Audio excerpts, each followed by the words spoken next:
Live from Chatterbox Sports Studios, it's Off the Bench with Tom Brenneman. Well, good morning, and a pleasant good Tuesday morning. Another beautiful day here in greater Cincinnati.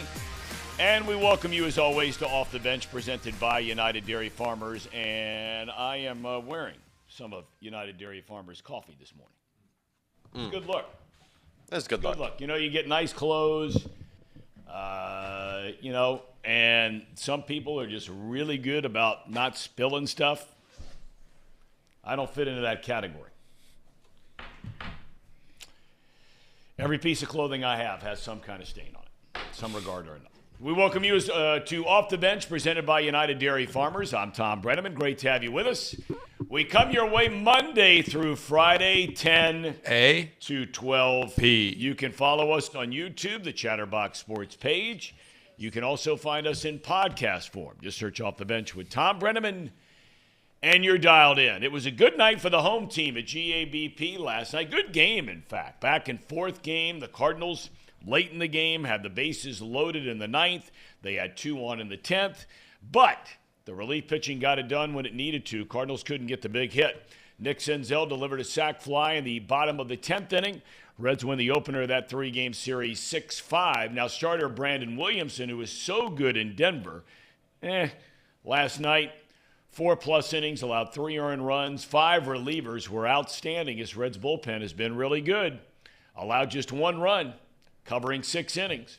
Jonathan India, Matt McClain, each with 2 hits. Spencer Steer at a 2-run home run.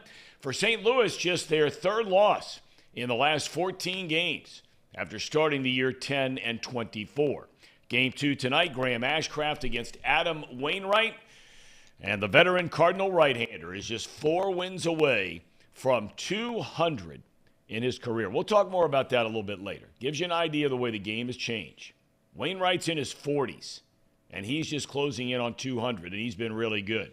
The days of the 300-win guys, Maddox, Johnson, all those guys, long gone. Long gone. Joey Votto continues to take live BP. No timetable on when he might head out on yet another rehab assignment. Not such good news, and it's sad to say, for Connor Overton. He had a setback in his rehab. He will undergo exploratory surgery. I'm sure that's Dr. Timothy Krenchek later on today. Was last night the end for LeBron James? The King had one of his most prolific playoff games, 40 points, 10 rebounds, 9 assists. But it wasn't enough. As the Lakers lose to Denver 113-111, the Nuggets win the Western Conference Finals in a 4-game sweep. Beat LA for the first time in 8 playoff series all time. But then James said after the game, he's really got a lot of thinking to do on whether or not he will continue to play the game of basketball. Maybe it was just raw emotion after a tough loss in a tough series. Nikola Jokic, does he go by Nikola or Nikola? I always keep messing that up. I think it's Nikola. Nikola. Yeah. Well, don't mess it up, because this guy is etching his name as one of the all-time greats. He set an NBA playoff record with his 8th triple-double of this postseason. 30 points, 14 rebounds, 14 assists. I read an article about him today. After every game, and I've told this story about Joey Votto years ago in Miami. After every single game, right when the game's over, Jokic is in the weight room. And he looks like it. That is a hoss now. That's a big, strong man. The Miami Heat have a chance to do tonight what Denver did last night, and that's finish off a 4-game sweep. Jimmy Butler and company host the Celtics tonight. Tip-off at 8:30. Lots of news in the NFL. Austin Eckler is staying with the Chargers after all.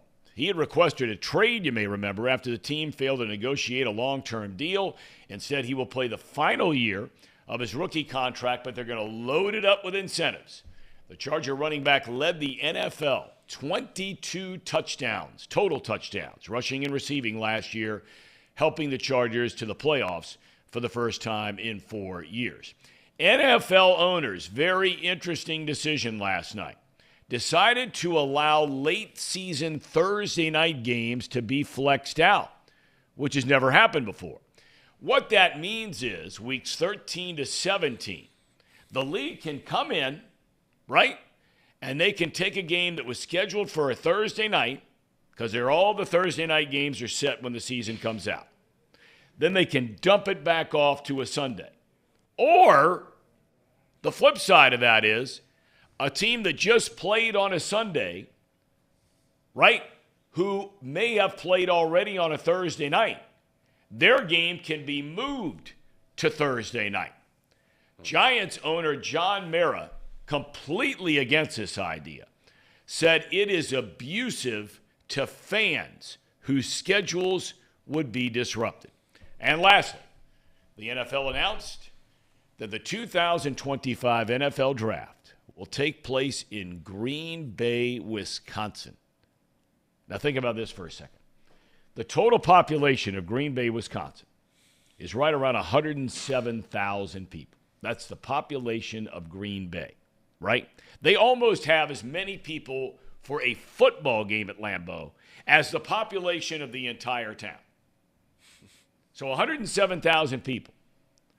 This year alone in Kansas City for the NFL Draft, over 312,000 fans attended that event. Green Bay, that's a big league spot for the draft. Oh, yeah. A little worried about the weather, though. April ain't so great in Wisconsin, boys. It's still a little cold. One of the coldest nights of my life was an April night in Wisconsin. And they had a closed stadium there at Miller Park. Well, I don't know what it's called now. They changed the name of that dump? It's American Heritage Family Insurance Life. So I don't know. Okay. Something like that. Yeah, something. But anyway, I remember Chris Welsh and I walking out after the game, and it's blowing sideways. Snow, sleet, rain, whole deal. And that was the year they opened the new ballpark in Minneapolis. And Chris and I remember the conversation. We're walking out there going, can you imagine what some of these April nights are going to be like in Minneapolis? No dome. Oh, my God. Reds played there about a month and a half later in May. It was sunny for 3 days. I don't think the high got to 34. Man, those are some tough dudes playing there. Matt Bailey says, when did the NFL ever care about fans? John Mara cares about fans. I can tell you that right now. I know he's a big money. His family's owned the thing for a long, long time. I know the guy. The guy is a big-time operator and cares about the fans. I can promise you that. Okay. Today, coming up here in a matter of minutes, in about 5 minutes, we're going to have longtime Major League Baseball umpire Ted Barrett. Told you yesterday, he retired at the end of last season. Some of the things we're going to talk to him about, I can't wait. We're going to get into, and asking some stories about managers or players or things that were said in all the years that he was an umpire. But when you look at some of the things that he was on the field for, he's been on the field for more perfect games than any umpire in the history of the game. More no-hitters than any umpire in the history of the game. He was the home plate umpire in the longest postseason game in Major League history. Over 7 hours and 15 minutes behind home plate. Oh, man. Yeah. And he was on hand, home plate umpire, for the last game ever played in Montreal. I mean, this guy, dozens of division series, dozens of LCS, 10, 11, 12 World Series he's worked, and a great guy. He gave it all up to become a minister. So looking forward to having him on here today. Steve Ross says, I hope the city of Cincinnati gets an NFL draft one day. It'd be a great place for it. There's no doubt about it. They've talked about it. I know they have. It's something that's very much in the city plans and something that they want to have happen. Where would they do it, legitimately? Where would they do it? Well, if they had an arena.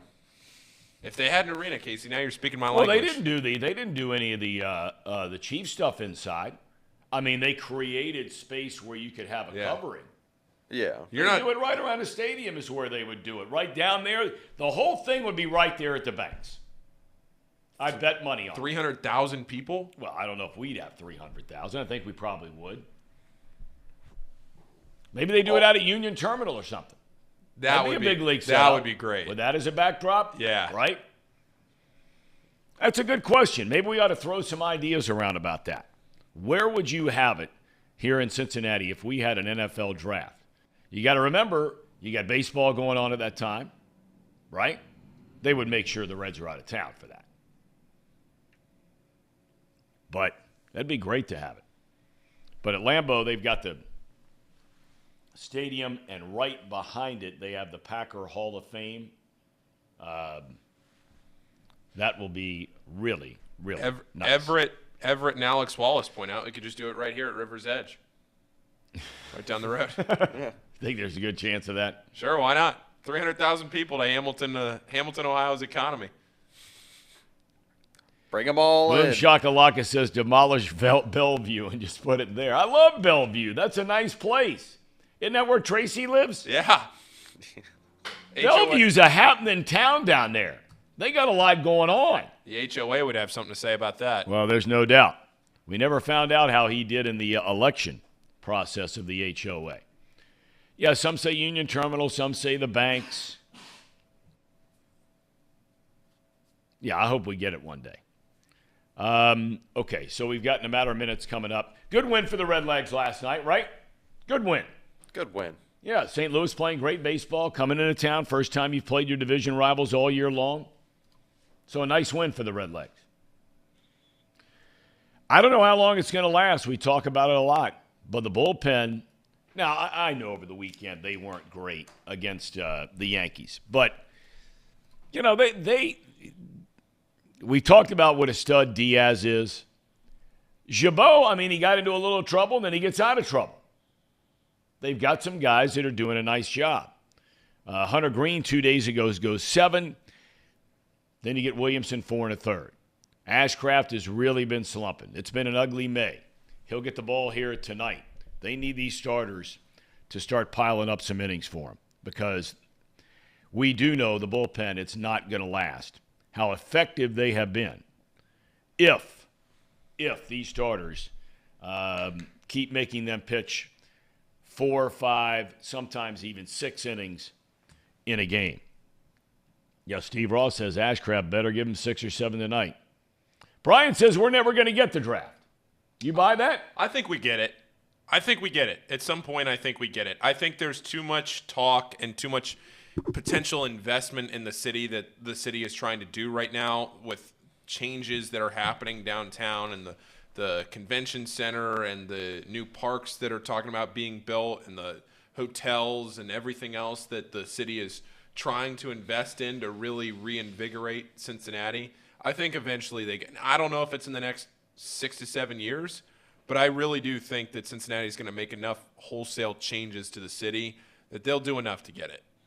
There's been a lot written this week about downtown Cincinnati on Cincinnati.com. I know you have to be a subscriber or go buy the paper to check that out. But, you know, if you live in the town and you're going to support downtown, whether it's going down there to the restaurants, there's not much retail. That's addressed in the number of stories that have been written the last few days.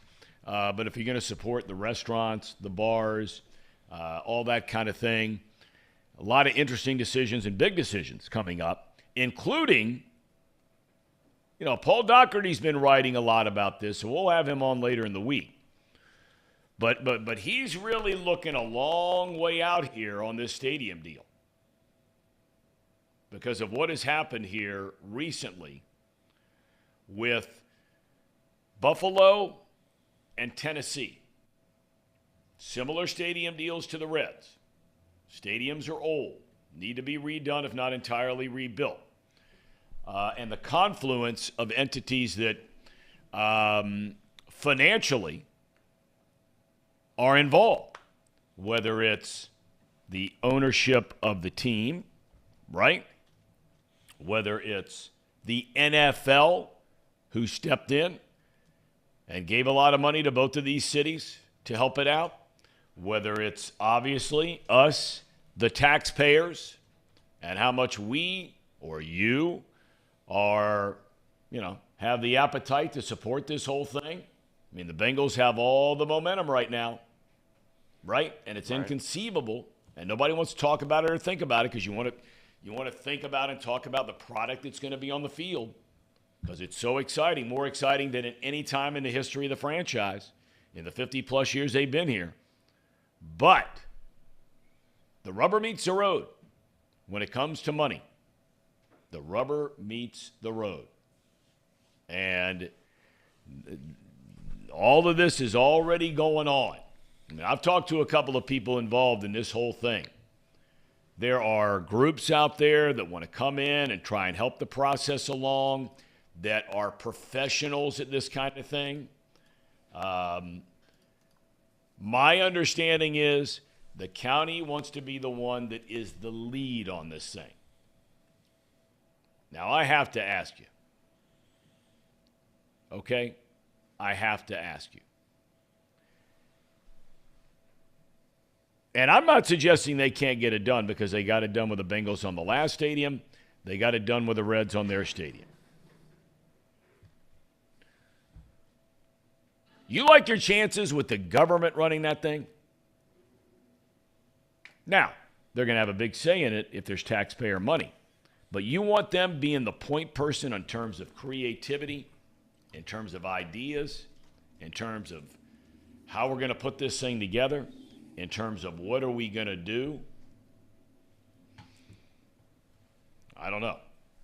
I'm not so sure. Ted asked if we sent the link. We did. I can resend it again if you'd like. Okay. The one thing I know we're on this stadium talk, Tom, but I don't want to pass this because this specific thing I want to talk about the Reds game yesterday. Yeah. And that was how well Tyler Stevenson did. He had 3 walks and 1 hit, I believe. That's for a lot of guys. They'll tell you they're seeing the ball better if they're taking pitches and drawing walks, and that can kind of ignite a hitting streak. Yeah, he was 1 for 2, drove in a run, 3 walks. Yeah, and if you're looking at the top of our charts, like the hitting chart, the batting chart, I mean, I'm just gonna list it out: India, McClain, Steer, Stevenson, Senzel. Those 5 right there did really well last night, and that's all we really need. I mean, you want your whole lineup to be hitting well, but if you get your first 5 going, I mean, that's how you get some really good innings, at least to start. So tough that 6 through 9 went 0 for, but when 1 through 5, 3 of the 5 had multiple hits. Yeah, okay. Yeah. I'll take that all day. Checks. Either multiple hits or multiple times on base. Yeah, right. Either one. Yep. Does he need me to send the? What do he say here? He says, okay, he asked if we can try it again. All right, I'll send it to him again. We will send it again. He's standing by waiting, so I know we're going to have him on here in a minute. He used to live out in Arizona. I'm not sure where he's living now. I got to double check on that. And we'll ask him when he joins us. Yeah, I mean, look.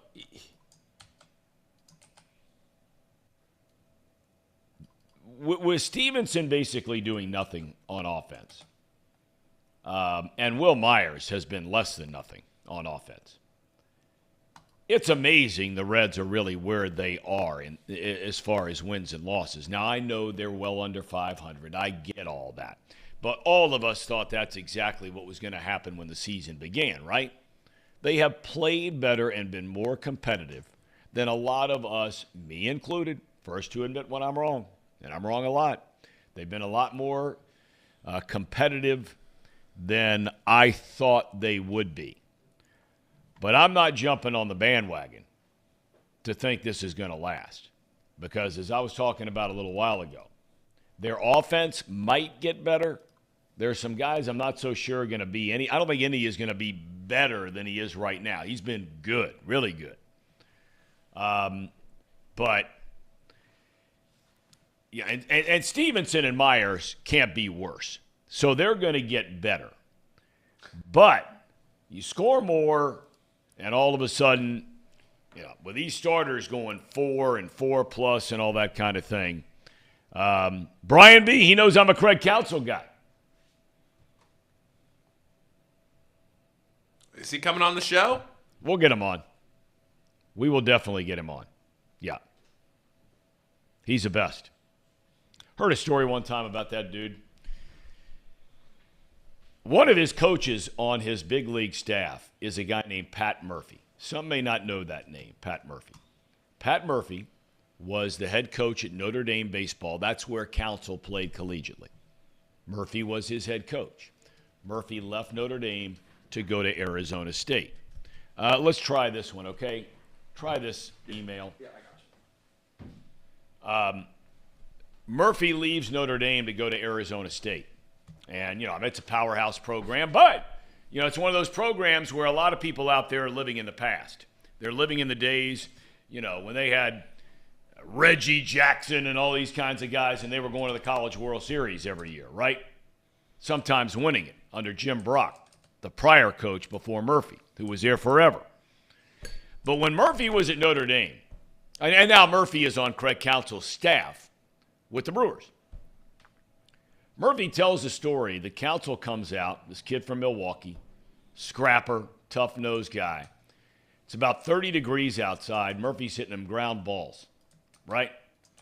Ball bounces up and hits Counsell right in the face. Have you ever seen Counsell's nose? It's a big nose, and it's a crooked nose, right? This ball smashes him so badly in the face, it breaks his nose in like 3 different places. And he is bleeding everywhere. I mean, nose is completely shattered, smoked right in the face. Counsell goes to the hospital, has it stitched up, fixed up, reset, whole 9 yards.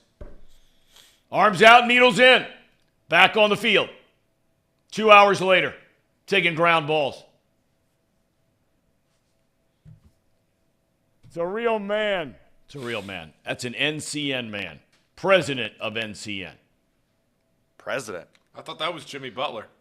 No, he's in the starting lineup. He's a captain. Okay.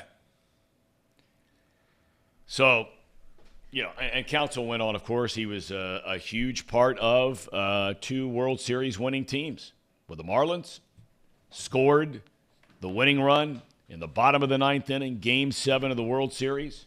And then with the Diamondbacks, he got hit by a pitch from Mariano Rivera, which moved the runners along in the bottom of the 9th inning, Game 7 of the World Series, which led to Jay Bell eventually scoring the winning run on a hit by Luis Gonzalez. A lot of fans saying extend David Bell here. What's so funny? I might need to take that with a grain of salt. Oh, really? Is that right? It's kind of become a running joke in the Chatterbox Reds post-game live chat. A lot of opinions on David Bell. I went back and read a lot about some of the moves over the weekend, which we'll get into a little bit later on. I did not have a problem. Let me just say this, and I said it yesterday. I had no problem whatsoever with first base open and Rizzo on deck, left-handed batter, and you were going to have to keep the right-hander in the game.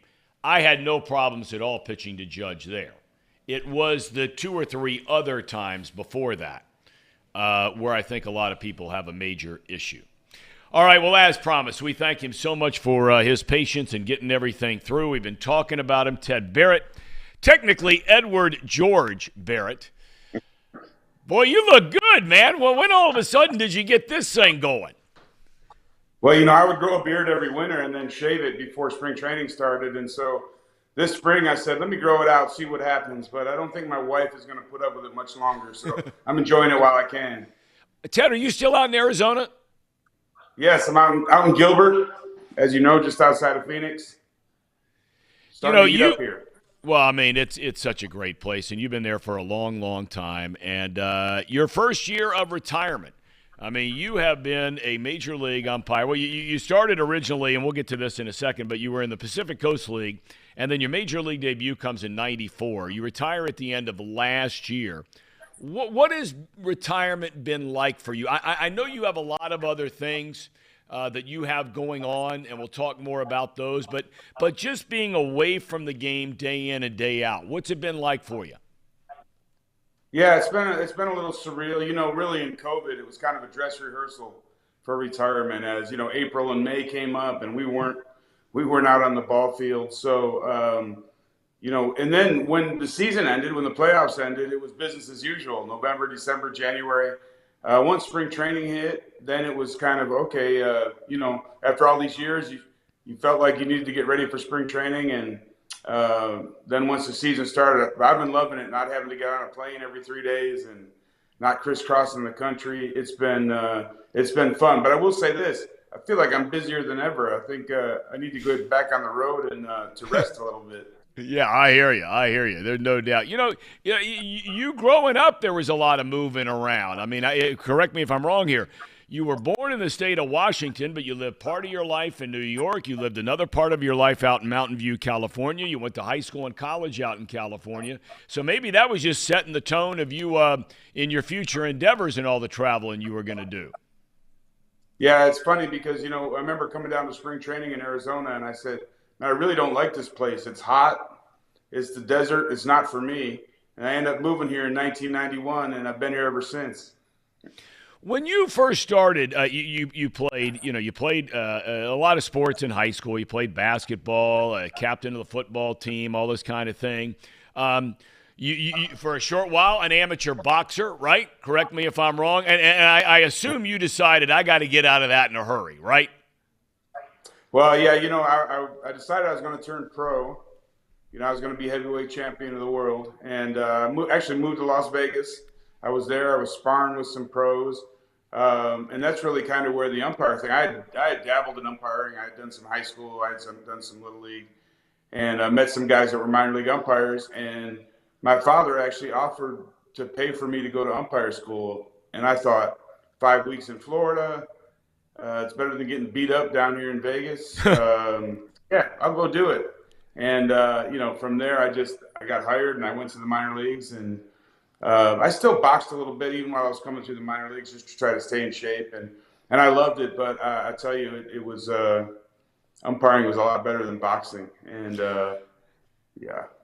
That Joe Brinkman umpiring school that you went to, I think you went back in the late 1980s. That thing was a big deal, man. I mean, I remember those were the years I was working with Harry Carey in Chicago, and he would talk about it inevitably, it seemed like every single series, about what a big deal that school was. Talk about that a little bit, and is there anything still out there like that now?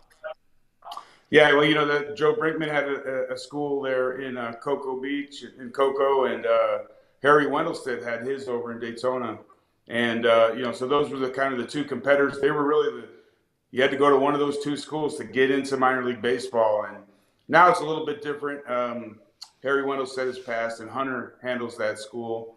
His son, Major League umpire Hunter Wendelstedt. And then baseball also runs an academy in Vero at the old Dodger Town. Yep. So you can go to one of those two and get yourself into baseball. As a matter of fact, we were just out in Cincinnati last month at the Youth Academy. What a great place. MLB umpire camp, and we're going to be out in Chicago at the end of this month. So people can come, prospective umpires. They can come to camp. They can also maybe win a scholarship to the Umpire Academy down in Vero, run by Major League Baseball. So, yeah, if someone's interested in getting into umpiring, they can go to MLB.com and check out the umpire camps.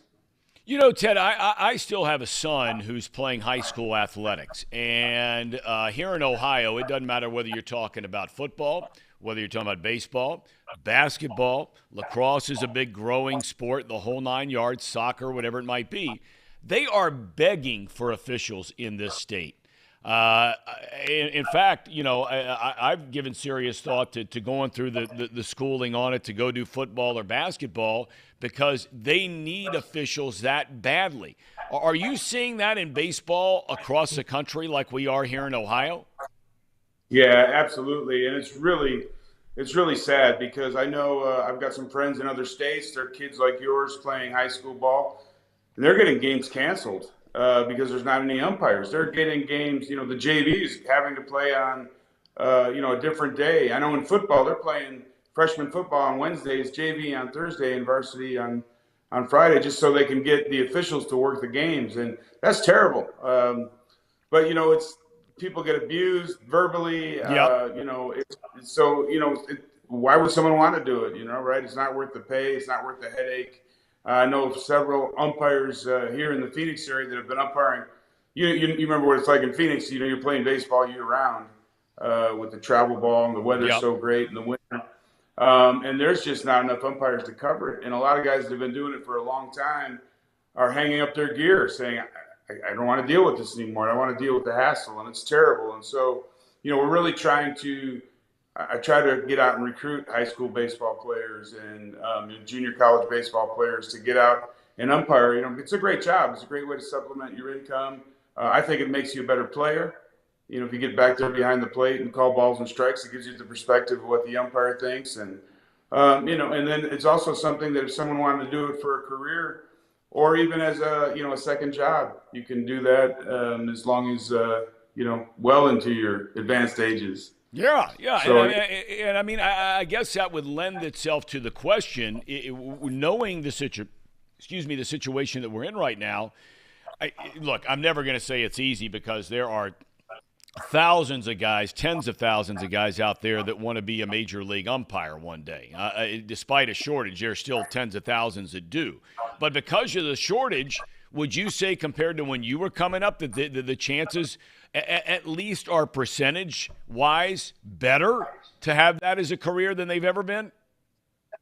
Yeah, I think you have less people going to umpire school now.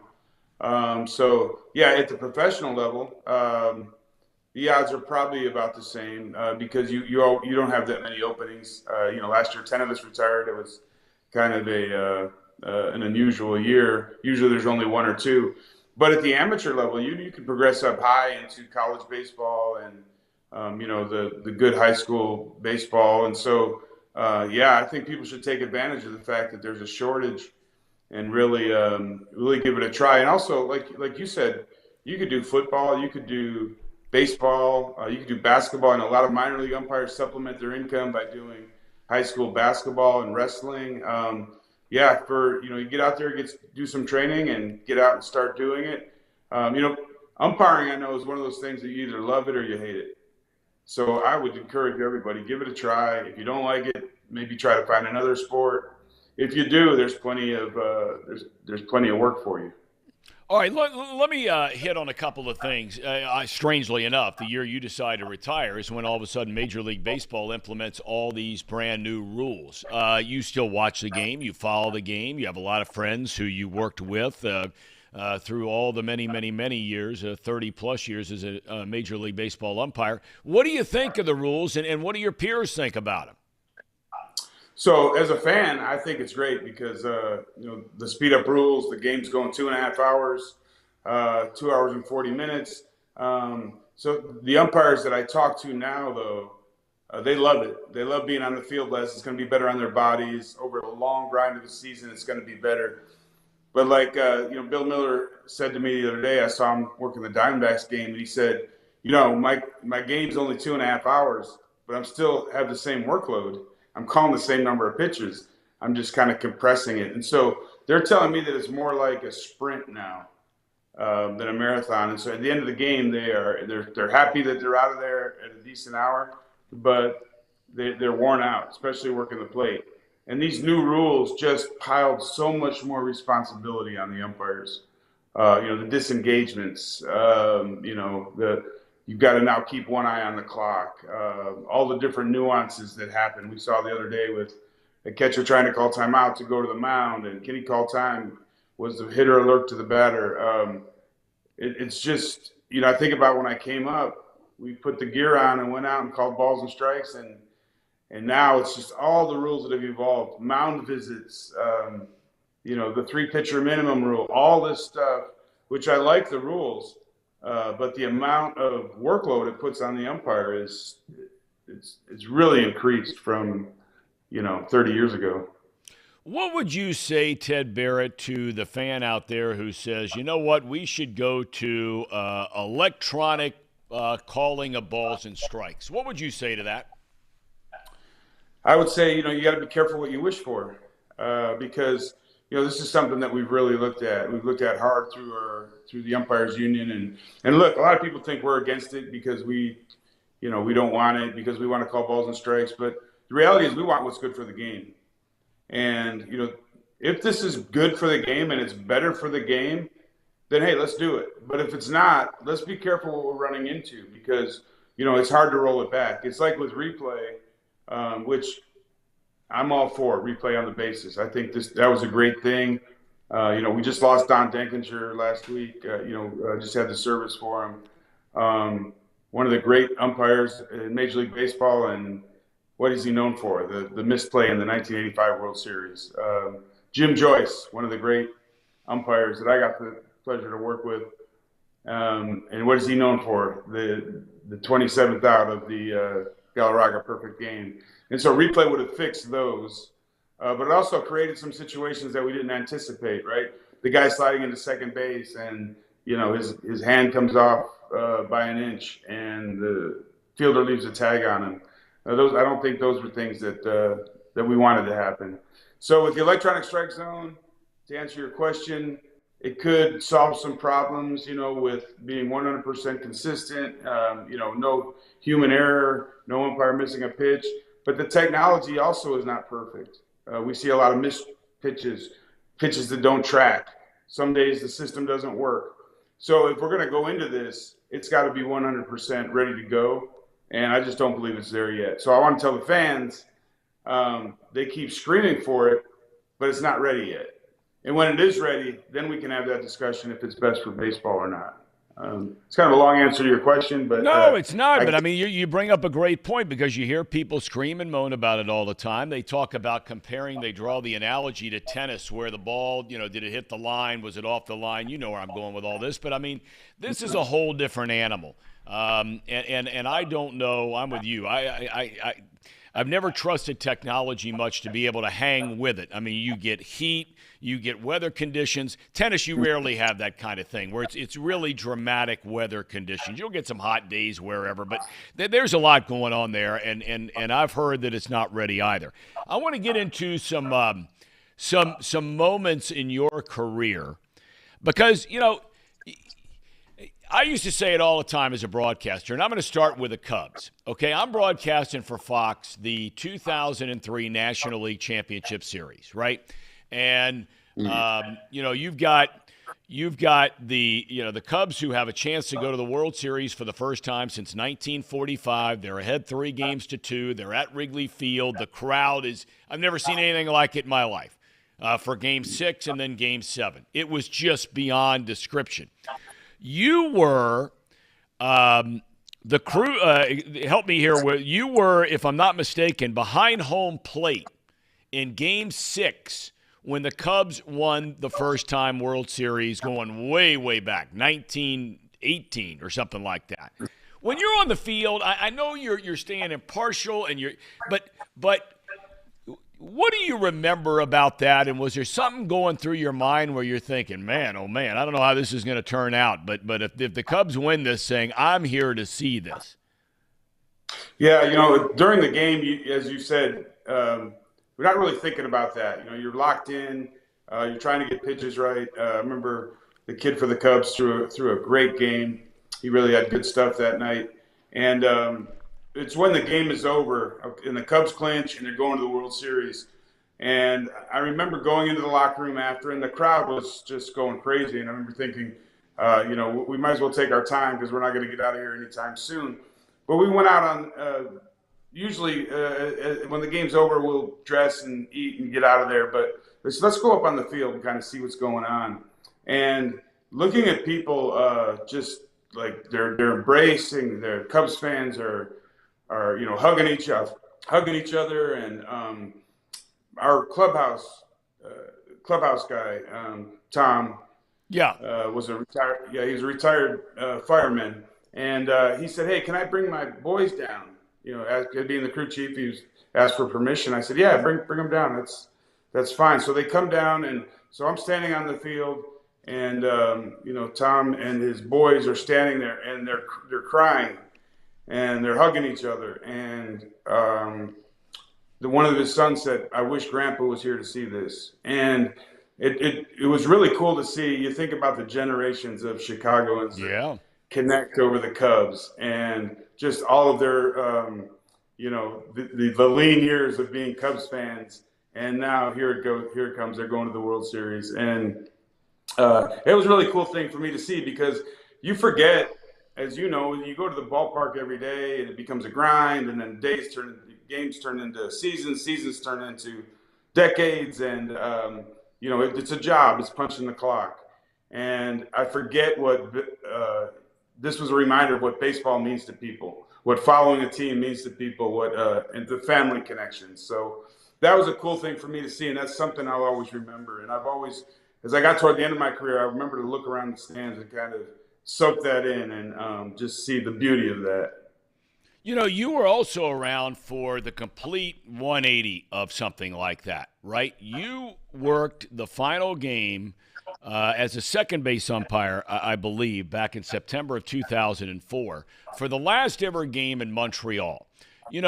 For the people that were in the game, those umpires, players, coaches, managers, broadcasters, staff, whatever it might be, Montreal was one of the great stops in all of baseball. But look, the stadium was old. It was tired. People weren't going to the games. They weren't spending any money on the franchise. What was that like to be there for the last game ever in Montreal? Yeah, you're right. Going to Montreal, you always love to see it on the schedule. The city was great. The restaurants and just a great city to walk around. The old buildings. I loved it. But yeah, the ballpark was subpar. There weren't a lot of people there. There wasn't a lot of energy in the building. But I remember that last game, and there was actually some fans there, and they were really angry. And I remember Frank Robinson was the manager of the Expos. And what's funny is earlier that day, I went golfing with Alfonso Marquez. Alfonso's a crew chief now in the major leagues. And Dave Jackson, who's an NHL official, was an NHL official at the time. He's retired now. He took us golfing out at his club. And I'm not a very good golfer, so I lost about, a couple dozen of his golf balls. And so we go out to the game that night, and the crowd's really angry. And at one point, in protest, they start firing golf balls on the field. And just, Frank actually pulled his team off. He said, "I'm not going to leave my guys out there with people throwing golf balls." And I'm running around the stadium, grabbing them and putting them in my pocket, on the turf there as they're rolling. And then we got together. Bob Dupé was there.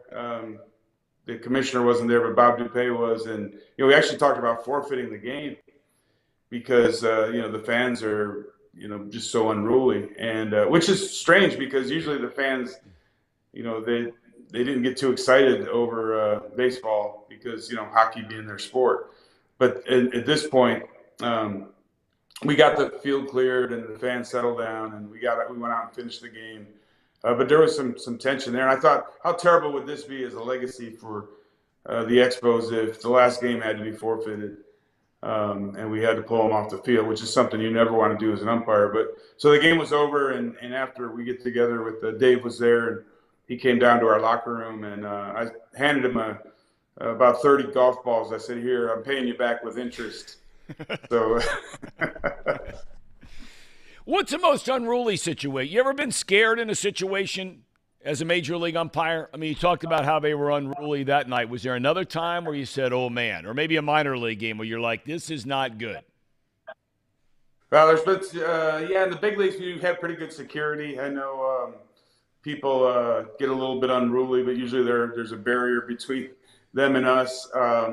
There's been some times in the minor leagues, working in the Cal League and Visalia and Bakersfield, parks like that, where if a crowd's upset with you, it can be a tough walk to the car. There's been some one night in San Jose, I had to kind of battle my way to the car with the crew. But luckily I was usually bigger than most of them. So, we were able to make it. But I can remember a couple situations. It was scary in St. Louis in the 2011 World Series. 2011, yeah, 2011 when they beat the Rangers in 7 games. Apparently, people, not just people at the game, but fans flooded that stadium downtown, and they ended up finding their way in. There was just this crush of people. I mean, there was thousands and thousands of people coming out to celebrate, and so that got to be dangerous because we were just literally pressed in with bodies, and we got our wives there and our kids there, so we kind of just we went out to the field and hung out on the pitcher's mound, and security kept people away from that. So yeah, it wasn't like they were angry. They were, in this case, they were celebrating. But just the crush of the people, that got a little bit scary. Even walking downtown to the hotel, it was just a sea of people, and trying to keep our group together and keep everybody safe. That was a little bit scary. You are the only umpire in the history of Major League Baseball, the only guy to be behind the plate for 2 perfect games. Now, again, people who work the sport, and I'm not trying to exclude any of our viewers on this thing, but, when you watch baseball every single day, I don't know if Matt Cain, that was the second one you had. I mean, there was a time he was a really good pitcher. He wasn't this dominant guy like a Randy Johnson or somebody like that, right? Johnson was one of those guys, and you've seen him, you know other guys, where every time they took the mound, it would not be beyond a chance where they could throw a no-hitter. I don't know about a perfect game, but they had the kind of stuff. But, when you're watching a game – and all of a sudden you'll get to the 4th and you'll get to the 5th. And then all of a sudden there's this great defensive play made in the 6th or the 7th. And that perfect game or no-hitter is still going. Do you sense that a little bit when you're behind the plate on a game, going through a game like that? Yeah, it's funny because the teams, the ball players, you can sense something's going on just by their behavior. And, they're leaving the pitcher alone in the dugout and nobody's talking. There's no small talk.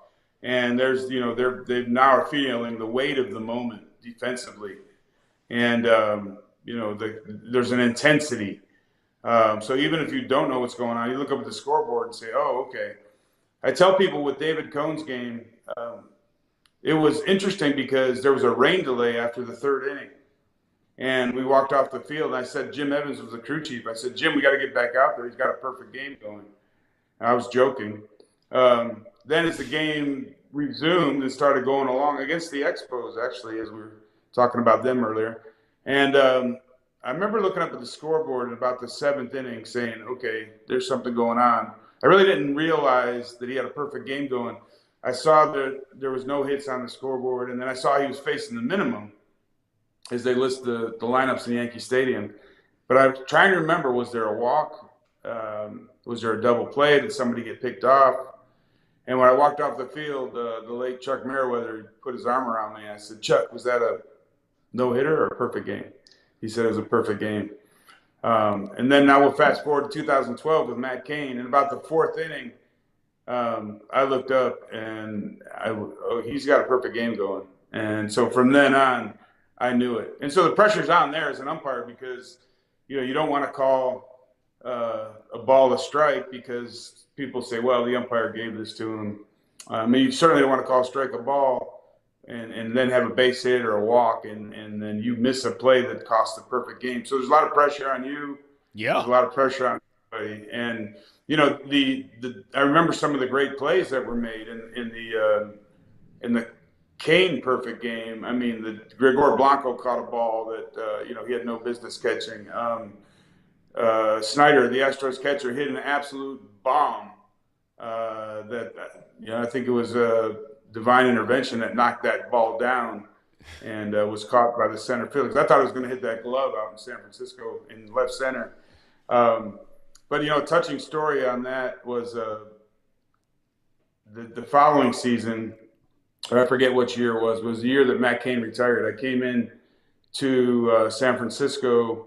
And I had 2 young guys with me, so I said, I'm going to move up and work the plate in this series where I wasn't going to. So I went to first base, and Buster Posey was playing first base that day. And he looked at me and said, did you plan this? I said, plan what? He said, Kane's throwing tomorrow, and it's his last game. He's going to retire. And so I kind of laughed. I said, "Are you catching?"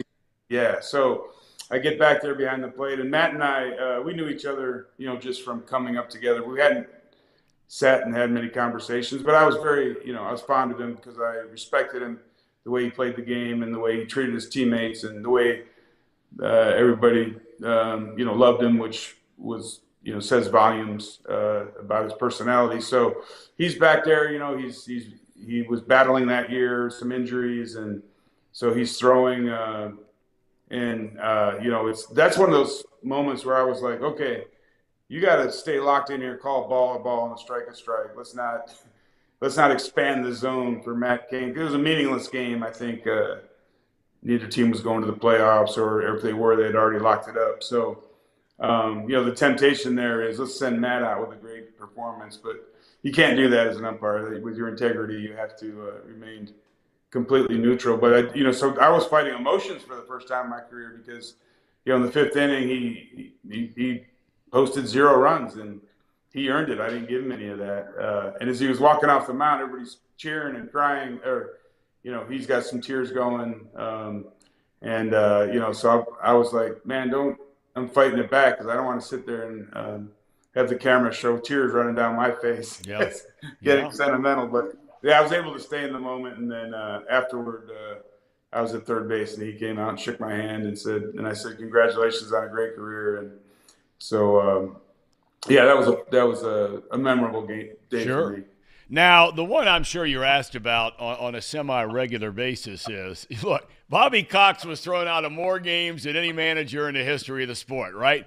2007, you're doing a game in August of that year. I think it was the Giants and the Braves. And you give Bobby the heave-ho. Ejection number 132, which breaks the all-time record formerly held by John McGraw. Now, when you're going into that game, all the umpires know that's the deal, right? And then all of a sudden, what happened? Was Bobby looking to get run? Did he want that record? No, it's funny because we went in there a couple of months earlier, and somebody said, oh, he only needs 2 more ejections, or whatever the number was. And so we said, well, he might get that. He can't get him twice tonight, but might get him when the series is over. And so now I'm back 2 months later, and I had no idea. I assumed he had already been, and people laugh. They say, how do you not know what's going on? But in the umpire world, again, we show up, do the game. We try not to read the media stuff. We try to be aware if there's something special. They'll mark baseballs, like when guys are chasing milestones of home runs and things like that. But I really didn't know. And so we go on I thought certainly he would have been ejected by now, plenty to cover the record. But I feel like I cheated the Braves fans because I ring up Chipper Jones on a pitch. He goes back to the dugout. He flung the bat on me, which, I probably should have ejected him there. But and now he's in the dugout, and now he's really upset because I think he went back and looked at it and saw that it was inside. And so the great thing about Bobby, he was going to jump on the grenade. He was not going to let his player get tossed. I'll do it. So he starts yelling at me from the dugout, and I hold up, give him, no, don't do that, Bobby. He continues. I eject him. Well, it happened between innings. And Bobby came out, instead of yelling and screaming and throwing things, he came out and talked to me very, calmly, sanely. So I think it looked to people like we were just having a discussion. And then he leaves, and then they come back from commercial break. And as you know, from doing it so long and so well, it's like sometimes you got to figure out what happened between innings. Right. And go back and look at it. And, the announcers were saying, we think Bobby's been ejected by Ted Barrett. And then they finally found it and figured it out. But there was no huge fanfare. There was no kicking of dirt. There was not a whole lot of cussing and screaming and throwing of things or spitting. It was just kind of a calm discussion and see you tomorrow. But that was the great thing about Bobby Cox, because he would get ejected. It was never personal. Same thing with Lou Piniella. I mean, I ejected Lou many times. There's yelling, there's screaming, there's histrionics. But the next day, it's like nothing happened. They bring the lineup card out. Hey, how you doing? Good to see you.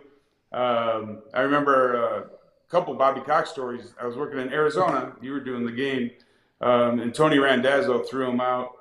Bobby was sticking up for his pitcher, and I went down to use the restroom between innings, and Bobby was down there smoking a cigar, and he said, "Hey, how you doing, Teddy?" I said, "I'm good, Bobby." He said, "Yeah, tell Tony, I just had to stick up for my guys. You guys have a good night." And another time, we were in Atlanta and working with Tim McClelland, a longtime veteran umpire, well-respected umpire, and he threw Bobby out. And that night we went to McKendrick's in Atlanta, and there was a bottle of wine there that the maitre d' came over and said, "Hey, Bobby said he wanted you guys to enjoy a bottle of wine on him." So, those are the type of things that, it was, especially with the older guys, it was a business. It was, they were taking care, but also keeping the relationship with us.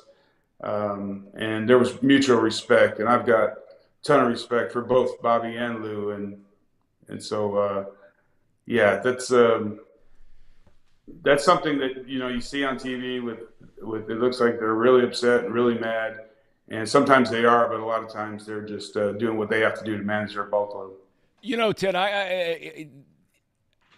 I miss those guys. I miss the personalities. Whether you're talking about Lasorda all those years, or you're talking about Lou, or you're talking about Bobby Cox. I'm not going to say all of these guys because it would be unfair of me to say that.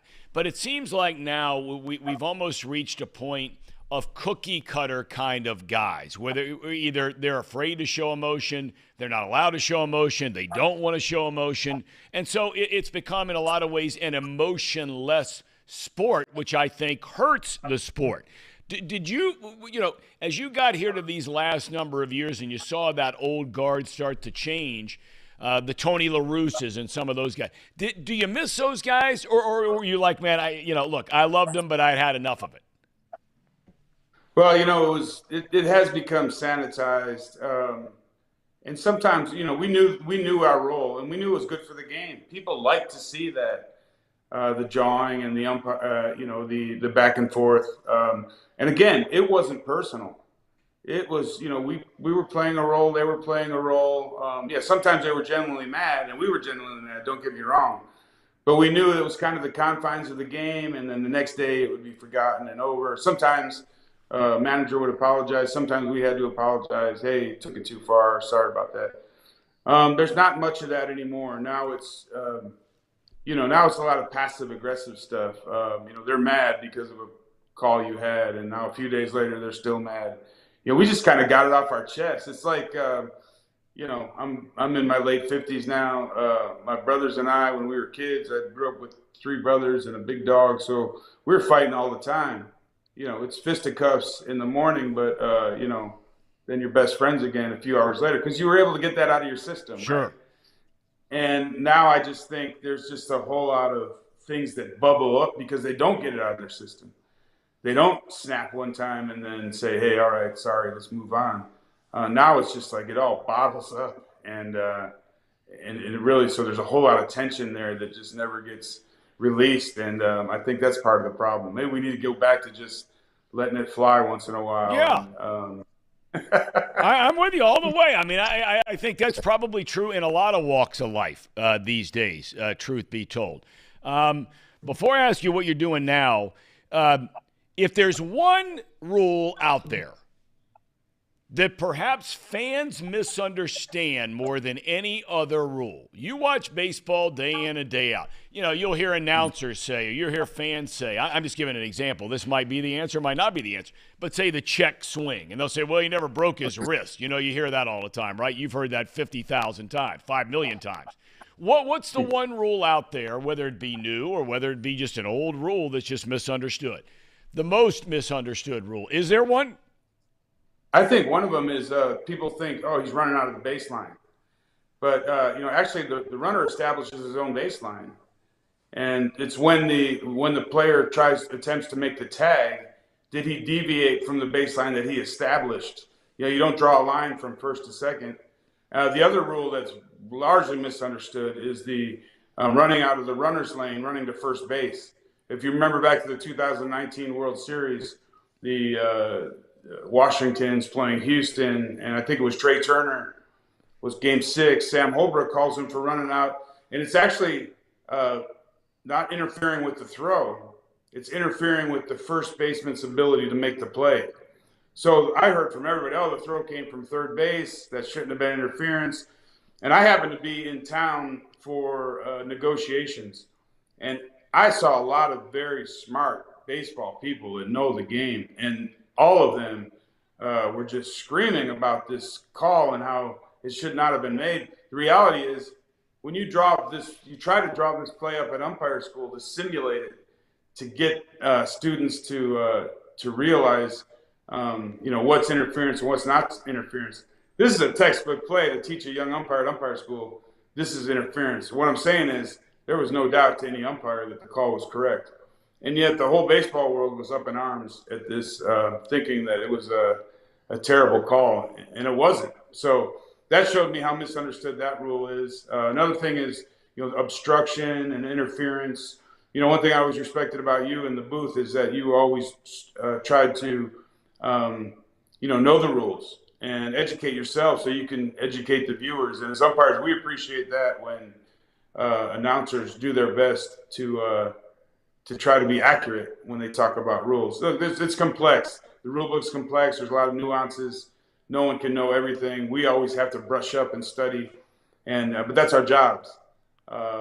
It's amazing also how many Major League players and managers who've been around forever misunderstand the rules a lot as well. I've said that 1,000 times. It amazes me how many guys, and believe me, I didn't know all the rules. I mean, I happen to sit next to guys who really know the rules, whether it was Chris Welsh.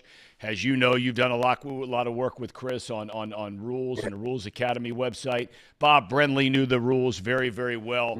So I was always leaning on those guys. But it never ceased to amaze me in baseball and in football a lot how the head coaches or the managers or the players themselves don't know the rules. And there are so many areas that I've always felt like strategically, and you tell me if I'm wrong here, where you could take advantage of those rules to help yourself perhaps steal a run or steal a play in a game. Yeah, definitely. The more you know about the nuances, there's chances you can maybe get a run that people wouldn't look at. There's things that, there's certain pickoff moves that I'm surprised that more teams don't do because they can do them legally. And, I think being able to really know the rule book inside out is a big advantage, especially as a manager. And like you said, a lot of managers do know the rules pretty well. And, the guys that have been around forever are the ones that because they've seen it. And if they remember it, make notes on it, they're able to take advantage of it later. All right, last thing I want to ask you about is what you're doing now. You decided to retire. You end up getting a master's degree in biblical studies from Trinity College and Seminary. You get a doctorate in theology with an emphasis in pastoral ministry. You've written a book about this. The title is An Investigation of Faith as a Life Principle in the Lives of Major League Umpires. Obviously, your faith led you in that direction. It's one thing to say you want to go do it. You actually went out and did it. How did you come to that point in time? Well, when I got to the big leagues, as I went through the minor leagues, got to the big leagues, there's great organizations like Baseball Chapel and some other ones, Pro Athletes Outreach and UPI, but they're really geared toward the players, and they do it well, and they should be. But there was nothing really for the umpires. And so we founded Calling for Christ, which is a ministry for umpires, professional umpires, major league umpires, and minor league umpires. And we just kind of walked through it together. Life on the road, things being hard, the mistakes that some of the older guys made, we try to keep the younger guys from going down that road. And just having a faith community, really, that's the thing, connection. Umpiring is a lonely job. In the minor leagues, in the low minor leagues, it's two-man. Or two-person, you and another person. You're out there working the plate one day, the bases the next. Hope you have a good partner that you get along with because you're going to be with them all year. We roomed together when I was in the minor leagues. They get their own rooms now, so there's some improvement. But long car rides, and it can be very lonely. If you get Double-A, there's you work three-person, and then in the big leagues, obviously there's there's 4 of us, but still, it's a lot of time on the road, a lot of time away from family, and so we just try to keep a community. Technology is great like this. We do some Bible studies over Zoom. We do a prayer call once a week with the big league guys and the minor league guys. And spring training, we have some studies in person. Just trying to keep our community connected, and for those that want to participate in that. And we do a retreat every year. We get good attendance on that. It's a chance just to come together, study God's word, and build friendships and support. Well, Ted, you're a good man. I've known you for a long, long time. I've always just thought the world of you. You were great at your job. I have no doubt you're great at the job you're doing now. You're even doing a little work for MLB Network as a rules analyst and all that kind of thing, so good for you. Can't thank you enough for your time today, and all the best, my friend. Godspeed ahead. Well, thank you so much. I appreciate it. And now that I'm doing a little TV, you always made it look so easy. It's not that easy. No. I need some pointers here. Well, no, you're doing just fine. I think Chris helped you. You guys doing those videos together, just getting you warmed up for that whole thing, because those are great videos. I would go to baseballrulesacademy.com, where you did a lot of different videos about a lot of different rules that I think even the most hardcore fan or high school or college umpire might think they know, a situation that maybe how they would handle it and never seen it before. It is great stuff, and I loved watching those things as Chris was putting them together and you guys were shooting them. So thank you for your time, Ted. God bless, buddy. Great to see you. God bless you, brother. Let's do it again sometime. I'll look forward to it. Ted Barrett, kind enough to join us and talk everything. That's some fascinating stories, man. Yes, it was. I mean, the game of baseball has just had so many great characters. And you heard him say it himself. We've talked about it on this show. Those days of the Lasordas, they got his jersey over there, the Billy Martins, the Bobby Coxes, the Lou Pinellas, and long gone. Long gone. Over. And it's a homogenized, milquetoast group with no emotion. Every now and again, David Bell got thrown out 2 or 3 games over the weekend. He'll get his money's worth most of the time. Most of the time. But not like it used to be. I know I sound like an old man. Not like it used to be. All right, we got a lot to talk about with the Reds. We got Tracy Jones coming up. We'll talk a little bit about the NBA. Yeah. LeBron, is he hanging him up? Ham and Eggers, take it away. It's that time of the show, the Ham and Eggers. These guys are great. Trust me, I would know. I introduce all the best segments. One thing I'm going to put out there here before we get to the advertisements that I'm going to ask the chat to comment in, and I'm going to ask this a couple of times over the next couple of weeks, but if you could just take a second and comment in on the chat how you found this show originally, we'd all love to know, whether it's Twitter, whether it's somebody telling you about this show, whether it's finding it on a podcast, whether it's searching something on YouTube. We have so many of you in the chat that are here every day. How did you find the show? Just so we kind of have a baseline from that. And while you type that in, you can listen to us talk about the Bengals report. I don't know if we're going to talk Bengals today. We talk, everybody in the chat's talking Bengals and UC. So the chat's Bengals report is brought to you by Encore Technologies. Encore Technologies provides IT solutions for a data-centered world with a suite of services from mobile computing to desktop to data center, supporting both centralized and work-from-home computing models to improve efficiency and productivity. Visit encore.tech. The path to innovation begins here. And then also, Pawnee, right in front of us. Made in Hamilton, Ohio. It uses natural limestone filtration, unlike the artificial processing that many other brands use. This is just water. One ingredient, water. And it's a healthy alkaline water that's the best tasting water in the world. You can visit their website at pawneewater.com. That is PAHHNI water.com. PAHHNI water.com to see where you can buy this great tasting water. Drink Pawnee water, get your coffee from UDF, bet with Betfred, and get your technology solutions from Encore.tech. So I see everybody in the chat commenting in. We see some YouTubes, some Twitter, whether it's retweets, whatever it might be. Chris the Gamer found it through Dialed In. YouTube recommendations, Facebook, all over the place. All right. What, Casey? You're laughing. Nothing. You're laughing, Casey. Come on. I can't say. I'm not allowed to say. Not allowed to say. Not allowed to say. But now that we have the time, please like the stream if you're listening in. Are we at 21 likes? Is that really all that we're doing, guys? Come on now. We can do better. We're up to 25 now. But We can do better than that. We can get to 40 today. I know. I go and watch the Reds stream, the Reds Chatterbox stream, every time they do it. And they are getting 20 more likes than us. Come on, guys. I know you can do better than that.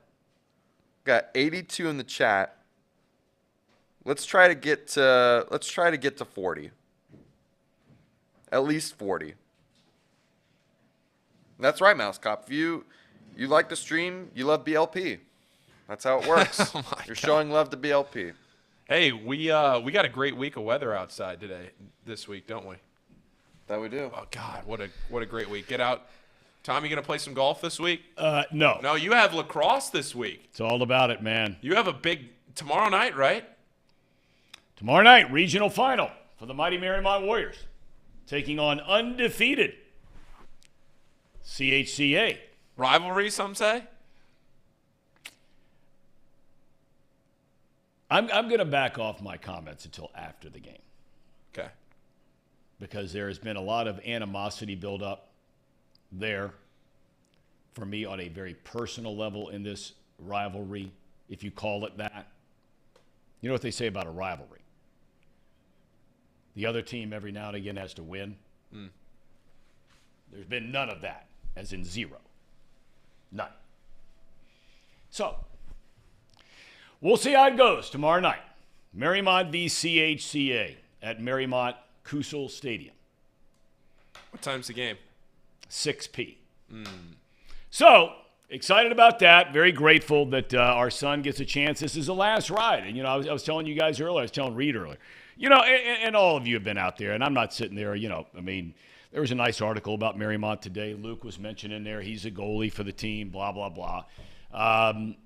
And, when you get near the end here, man, where, it's one thing in the regular season because you're playing on a Monday night against Springboro, right? You're playing Thursday against Moeller or whoever it is, right? Or Indian Hill or whatever, Elder. But when you're in the tournament where every game, you can win, but of course you can lose. And when you have a senior and it's your last kid going through athletically or academically or whatever they're in, could be their final recital. It could be their final debate club thing. It could be any number of things. Some get more, fan attention than other things. But for you, you're totally invested because it means the world to your kid. And so when they take the field in a game, like last night, and they played against a team from Bellbrook, just up the road here. And, that is a building program. Coaches on their game, great athletes up there, long-time big football program. They're getting a lot of those football players to play lacrosse. And last night, it was 4-4, end of the first half. And you're sitting there going, whoa. And then all of a sudden we play a little better than they did in the second half and win the game. But now you're down to the Elite Eight in the state. And anybody at this point now, can you beat them? Yeah. Could you lose? Yeah. And so that at that moment in time, it's going to be over. And you can't believe it, even the thought of it. It breaks your heart just thinking that this would be over. Because, look, if you've got, two kids in our case, right? A daughter who's 20 and a son who's 18, this is all you've done. For in Luke's case now, our son, our daughter was the same thing, but she's 2 years in college. She's not playing anything in college. They're doing this stuff since they were like 5. And that's all you've done. As a mom, maybe you're a single mom or a single dad.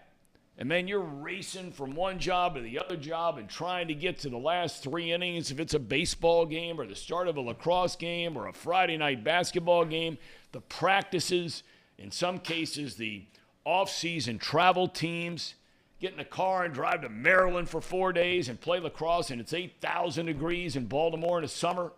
Turf field, 120 degrees. I mean, all the emotions go through your head to think that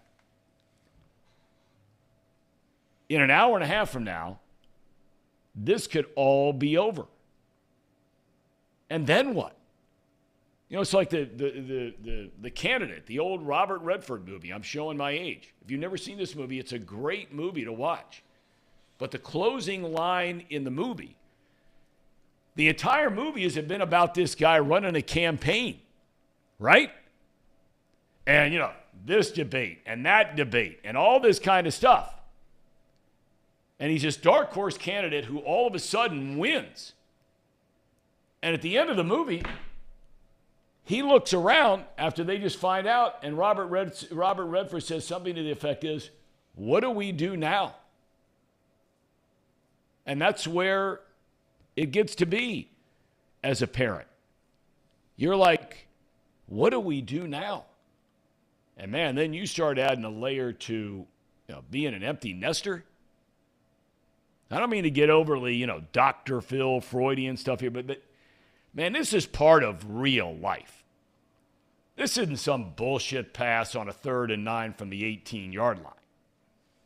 I mean, really, in the grand scheme of things, right? Because all of us share this.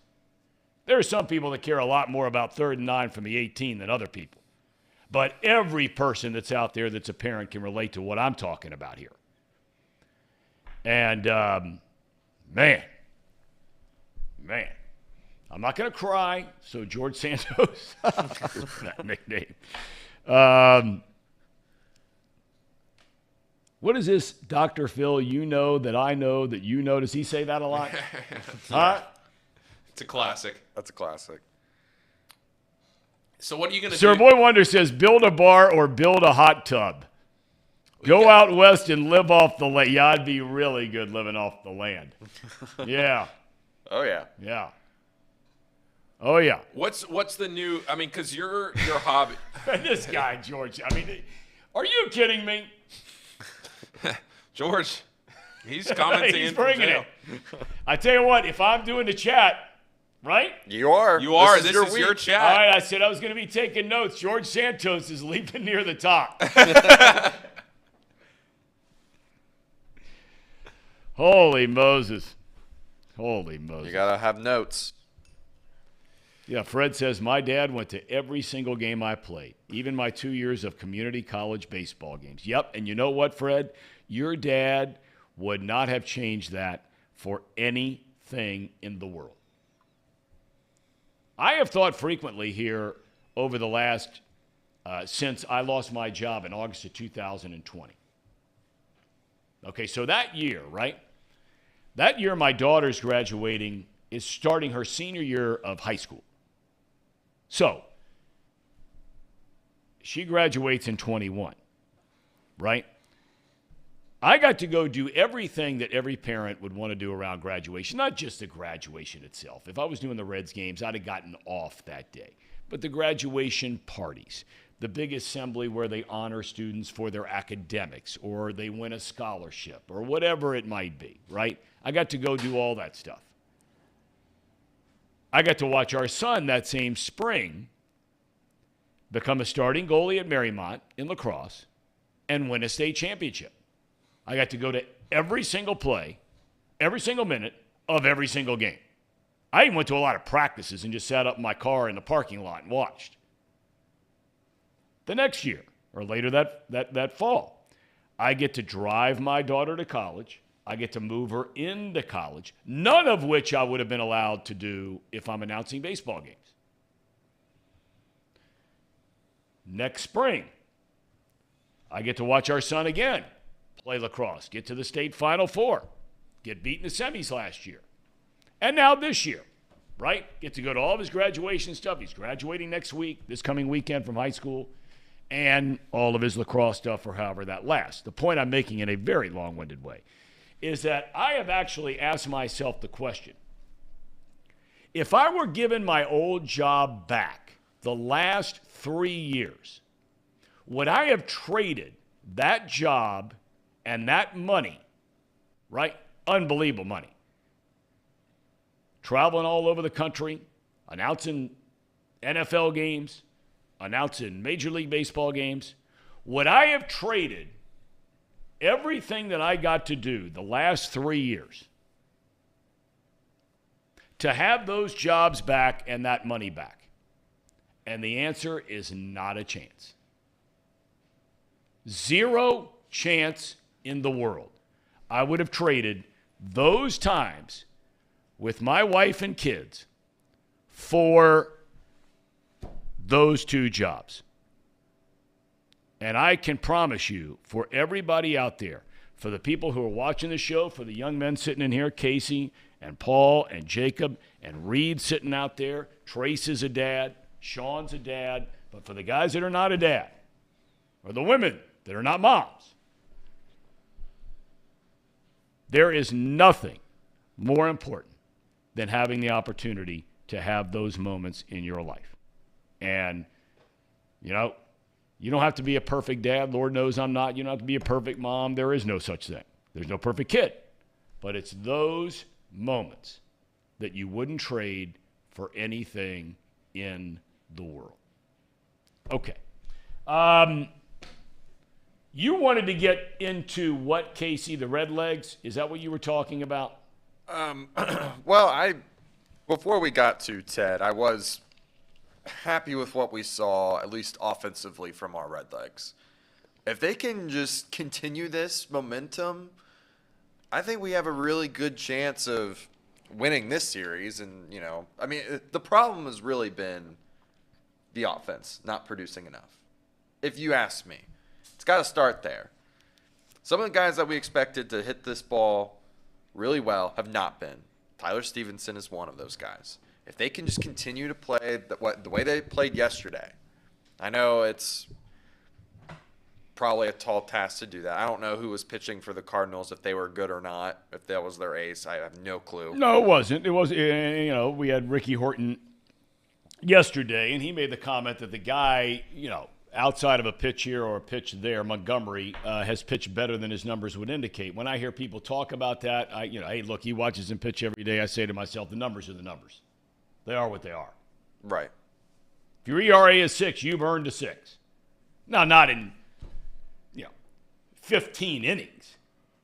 You just throw that out the window. That's why a lot of times when relievers come into games, in the first month and a half of the year, and you're giving out their ERA. I mean, if a guy has one bad outing in a third of an inning, gives up 4 runs, it takes him 3.5 weeks to start whittling down that earned run average because he doesn't accumulate enough innings to do it. Started a little bit different ballgame. Didn't mean to interrupt you. No, you didn't interrupt me. But I was going to say that not only just that, people in the chat are also mentioning that Friedel might be coming back, which will really help with this offense. And, I'm just hoping to see that be the turning point. That game specifically last night be the turning point for this Reds offense. And I know it's against the Cardinals, and I know that's not usually typical for you to say something that you don't see consistently in baseball as the turning point. But I'd like to say when we get to whatever we said, was it July 14th? Or what after the All-Star break. The first game after the All-Star break. Are we coming out of the All-Star break playing for anything? Yeah. I would like to say that this series in particular, if they win this series, that this was a turning point for the offense at least.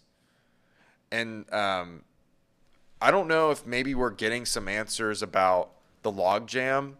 Barrero's been center field now twice in a row, 3 times in a row.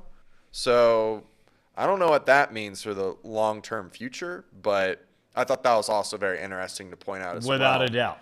Glad you did. Yeah. Without a doubt. We've talked about this on this show. Is that with all the middle infielders they've acquired, especially shortstops, they're going to have to find other positions for different guys. De La Cruz, right? Maybe. If McLean's your guy. I don't know if he is or he's not. But Barrero, I think it's too early to throw in the towel on Barrero. I really do. I mean, it was a year and a half ago This guy put together a great offensive season. And he was one of your top, if not your very top prospect. And you mean after a 200-300 at-bats in the big leagues, you're going to throw in a towel on a guy? Well, the Reds clearly are not throwing the towel on the guy because they moved in positions. They think he's got a chance to play and play well. Right. The shame of it for the Reds this year is, in many ways, is you're not playing a lot more divisional games than you are outside of the division. Because this division stinks. I mean, it stinks. I look at the Reds, and when they play the Brewers yet, but they play the Brewers. They play the Cardinals, first time last night. They play the Cubs, who they're getting ready to play starting this weekend. They play the Pirates, right? I mean, does anybody look at a 3-game series against those teams? Even with the Reds team they have right now, do you look at any of those series and say the Reds are going to get their tails kicked in this series? No. They can beat anybody in this division with the team they have right now, in my opinion. But they've gone to this, change of schedule for the umpteenth time again this year now, where a lot of people like this idea where you play everybody in baseball, right? And you don't have as many divisional games. And I agree, it got to be a little tired playing teams in your division 18, 19 times. But strangely enough, for this Reds team this year, they might wish that schedule change didn't happen until next year. Yeah. So they got the Cubs coming up. Then they play the Red Sox. They're not any good. I mean, they're playing a little better lately. But then you got the Brewers. But then you start getting into, the Brewers are good. They're not great. Dodgers, all kinds. And we're going to get into this. I got to get somebody from L.A. here. You know what's amazing about the Dodgers? And, we talk so much about team payroll. They've got starting pitchers dropping like flies. They're bringing up today and tomorrow their top 2 pitching prospects in the organization because they got 3 guys in the rotation that are down and out. Just put them on the injured list. May, they don't know how serious that is. It looks bad. Good Lord willing, it's not. And Urias, who, that guy can shut you out any night he takes a ball. And all of a sudden, they're bringing up all these young guys. And, a lot of people tell you the young guys are better than the old guys. We'll find out. But this is a tough stretch for the Reds. I mean, they've got here where they've got Cardinals aren't great, Cubs aren't great, but they've got Boston who's okay, Brewers okay, Dodgers good. We know that. Cardinals again. So, we'll see how this whole thing plays out. But there are just not a lot of great teams out there. There really aren't. And especially in this division. There's not a single great team in this division. We got Tracy Jones coming up in a matter of fact, here he is. He's back to his Southern California cool look. How does that look go over in Bellevue? This is considered dressed up, believe it or not, if I walk around in Bellevue. I hope everybody knows, after I do this show, Tom, you remember when I dressed really nice for the show that one time? No, I don't. It was one of our first shows. No, I don't remember. I don't like that look. I like you more with your hat on backwards in your Southern California T-shirts that are mighty colorful. So that's the look that I'm going to go with. Now, if you also have sent me an email because the show is so successful that you want me dressed up. You said you want me in a shirt and tie. I could still wear a hat, but it would have to be a fedora. Yep. But I will absolutely not carry around a pimp stick. I think that's way too much. Well, I got to tell you, you say fedora, but I have always pictured you. When I've seen you from time to time, it's rare, but when I've seen you from time to time where you've been dressed up, I've noticed that you've mixed in occasionally and you look very good in a beret. Where do you get a beret? Where is it? And you talk about old school and baseball. You remember when people dressed up to go to a ball game? Yeah. And they did wear a suit and a fedora, and the women wore a dress. Wasn't that cool back then? Yeah, when you So see those cool. old black and white pictures across Yeah. the field and a bunch of other, everybody, Yeah. they're chain Very smoking neat. in the stands, and I mean, they got it all going, right? Right. We were talking a little while ago, just a couple minutes ago, Tracy, about they changed the Major League schedule this year.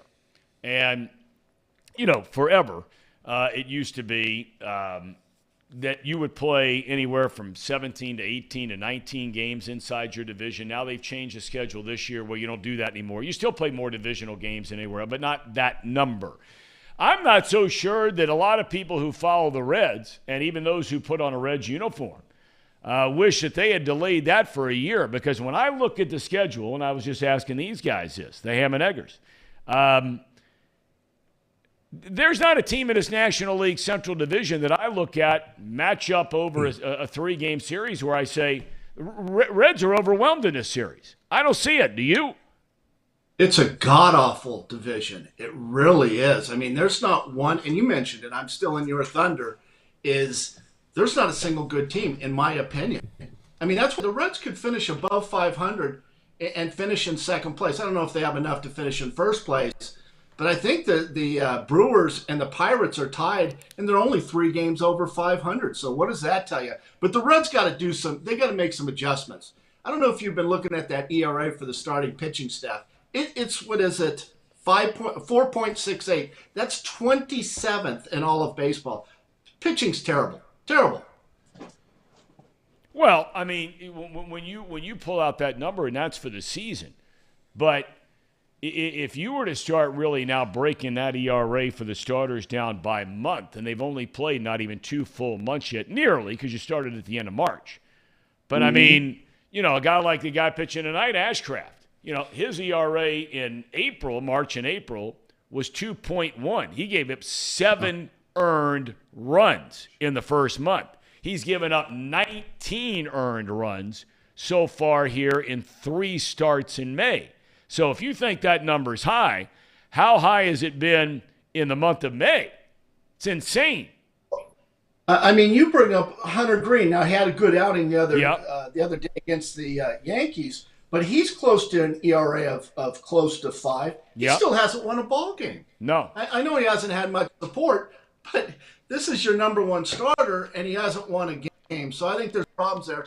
And how you solve that problem when that July 2nd, I could be off on the date, when you have the draft, the amateur draft, you got to draft pitchers. You don't need any more position ball players. When you look at their top prospects, I mean, it's all position ball players and good position ball players. Some, I think, could be outstanding superstar potential.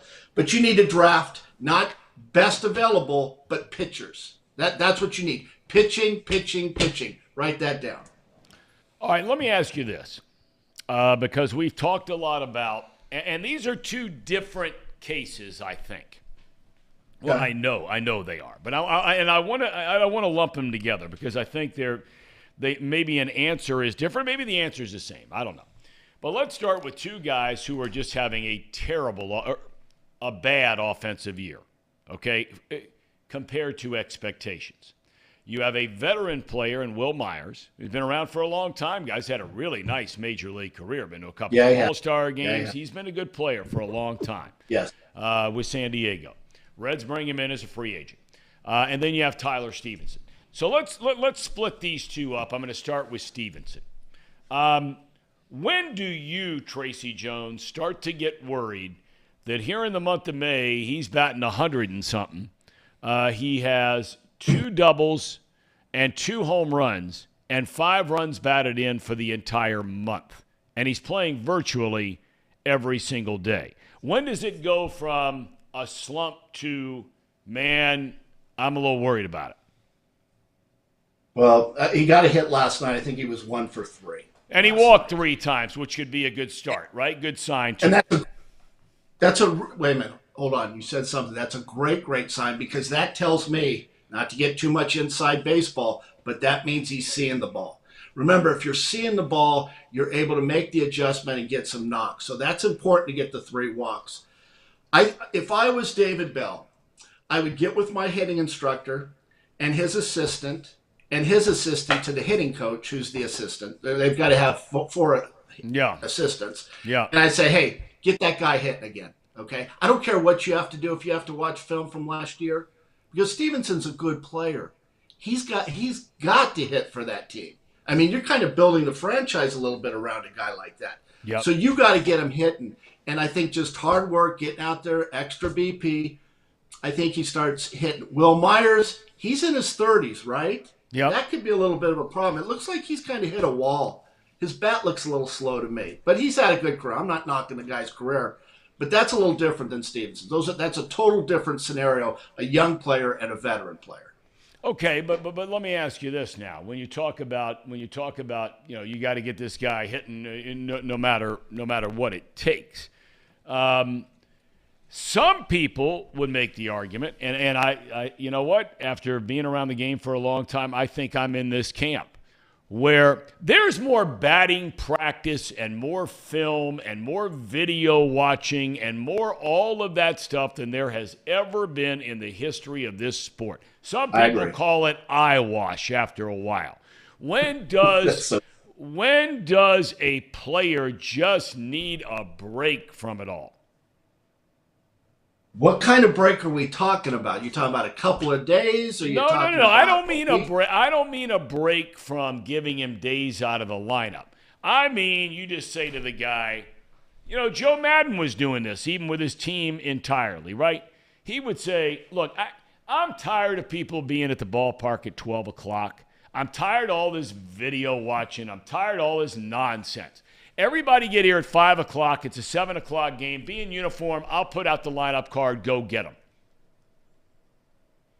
You know when that happens? That happens on those Sunday day games. And it's surprising how many runs you seem to put up on a Sunday with no BP. No BP, no infield. You go out there cold turkey. And some players like that, Tom. I wasn't that skilled. I can't believe I'm actually saying this. Wow. But I had to have We better record that. Yeah. We better record that. Yeah. Let me pull back the curtain, please. I had to get a lot of swings in before I went out there. I mean, I really did. I couldn't just go out. I couldn't do a Cal Daniels or an Eric Davis. I couldn't pull that, or a Dave Parker. I had to get my BP in. But I was different. Do you think Stevenson's issues at the plate could possibly have anything to do with the fact that for the first time, probably since he was in Little League, he knows he's not going to be at the same position every single day, a position he loves to play, and that's catcher? I think, again, a great point, because he's probably worried about playing first base because he's not familiar with that. I would, and I know Luke Maley's doing a nice job. He hit a home run the other day, and I like Luke. I've actually met him a couple times. #1 player coming out of high school, went at Covcath. Great kid. But Stevenson's got to catch every day. And I think that could he's got to shake it up. Here's what you do. If you're struggling, you shake up the situation. Do something different, even if it's wrong. And would you not move him back to playing catcher every single day? Because that's where he's comfortable. That's where he's been his whole entire career. So I think that's a really good point. Well, I mean, Tracy, I don't know. I mean, you tell me if you're the general manager or the manager. I mean, let's be honest about this thing. You can get into debates about whether or not, and they're here in the chat, there are people that are saying, look, Stevenson's a nice offensive player. His numbers in the minor leagues would illustrate that he's never a guy you build an offense around. He's not a dynamic, power-hitting, driving the ball gap to gap, hitting balls into seats, knocking in 90, knocking in 100. He's not that kind. Maybe he'll become that guy, but he's not that guy. Yeah. But knowing that, you still feel like he's one of the better players on your team, I mean, the risk of injury for him being a catcher, everybody was saying a year ago when Votto's playing terrible, get Votto out of here, right? It's time for him to go. And it's time to just move Stevenson to first base full-time where he won't get so beat up. What would you do? I would probably move him back to catcher. I would talk to him. I'd ask, where do you want to play? Do you mind going to playing catcher for catching, for 3 days and then going and playing first base? We'll DH you. Things like that. Here's something that we haven't talked about with Stevenson. Maybe pitchers have adjusted. and maybe he's having trouble adjusting. They're finding holes in his swings. I don't care who you are, unless you're Barry Bonds. We all have swings, places where we have trouble hitting the pitches. I had trouble with up high fastball. I couldn't catch up to it. So maybe he needs to make the adjustments to pitchers. I'd have to watch him for a week or 2 weeks, but I'd bring my best scouts and let them look at Stevenson. I mean, because there's guys that really know what the hell they are seeing. And I would have them make a judgment on Stevenson. What adjustments do you see? But I'm sure I think pitchers are pitching him tougher. They know where the holes are. And when you're hitting the spots, it's tough to get those knocks. He's got to make adjustments. Okay, I got another kind of philosophical question for you here, okay? We have talked regularly about how the Reds, and you've talked about their prospects in the minor leagues. Most of them are shortstops, at least of the ones that are going to make the most immediate impact on the major league club, whether it's De La Cruz. Right. I know he's played a little third and short and that kind of, and McLean was doing the same thing. And, you know, all the Encarnacion, Strand at third, and they move him over to first. Steer, they've already moved from third to first because Senzel's a better defensive third baseman. So there's all this stuff going on. Right. Eventually, if De La Cruz plays well at AAA, they've already brought McLean up to play shortstop. They have already played the last few games, Barrero a couple of times in center. If ultimately this year, and you hear the old adage about, boy, when you bring a guy up, you want him to succeed. And most of the time, that can mean any number of things, but most of the time, that means you put them at a position they're very comfortable playing when they get to the big league, so they can just worry about doing that, right, muscle memory, and go swing the bat and play in the big leagues against the best in the world. Great point. Okay. If they bring, let's just play theoretics here for a second, okay? If De La Cruz is brought up to play shortstop, and you decide you want to move McLean to second base, how would that conversation go if you, Tracy Jones, were Jonathan India? And the whole world knows you're not a good defensive second baseman. But they come to you in July, maybe the first week of July, and they say, Jonathan, listen, would you consider starting to take fly balls in left field during batting practice and working out with the outfield instructor? Because we're bringing De La Cruz up here in 3 weeks, and we're thinking about playing him at short, McLean at second, and we think you'd be best served today and for the future as a left fielder. How would you feel about that? I hate to be hardcore on this, but I don't give a rat's ass about players' feelings. You're in last place. You know, people aren't coming to the game. We got to try to get really good players. And if we think that if the Reds think, well, I can't say we because I played for the Reds. That's right. Once a Red, always Red. I could talk about the Giants, Tigers, but if I feel you're a better outfielder than you are a second baseman, then you're going to move. Here's the main point in all this when you start switching players. The shortstop, first of all, that's the toughest position to play. So if you play shortstop, you'll have no problem playing second. You'll have no problem playing third, and you might move to center field. De La Cruz, people tell me that De La Cruz is too tall to play shortstop. He's 6'5", right? Is that how tall he is? 6'5". I played against a guy that played every day, a guy by the name of Cal Ripken. And he was about 6'5", and he played shortstop for a few games, didn't he, Tom? I think that's a possibility. They say it's too hard on your body to be that tall and play shortstop. I don't know about that, but they've got a lot of good players. They got a lot of guys that play shortstop that they're going to move it around. But next year, or even at the end of this year, you got to find out those positions and stay with them. I don't like players moving from one position. Now they're going to move to another position, move to another position. This is not whole baseball. This is the major leagues. You know, players didn't even move around when I played in the outfield. If you were a right fielder, you were a right fielder, a center fielder, a left fielder. So you didn't move around. So they need to make that decision and keep those guys in the spots. See, here's the thing, and I have been highly critical of a lot of major league teams because I don't think that baseball, although they're coming around, I don't think that baseball thinks like basketball people do or football people do, where they think outside the box a little bit here. But here's the quandary. The teams that are in the Reds' position that they face. You and I both know two of the biggest mistakes you can make in evaluating players.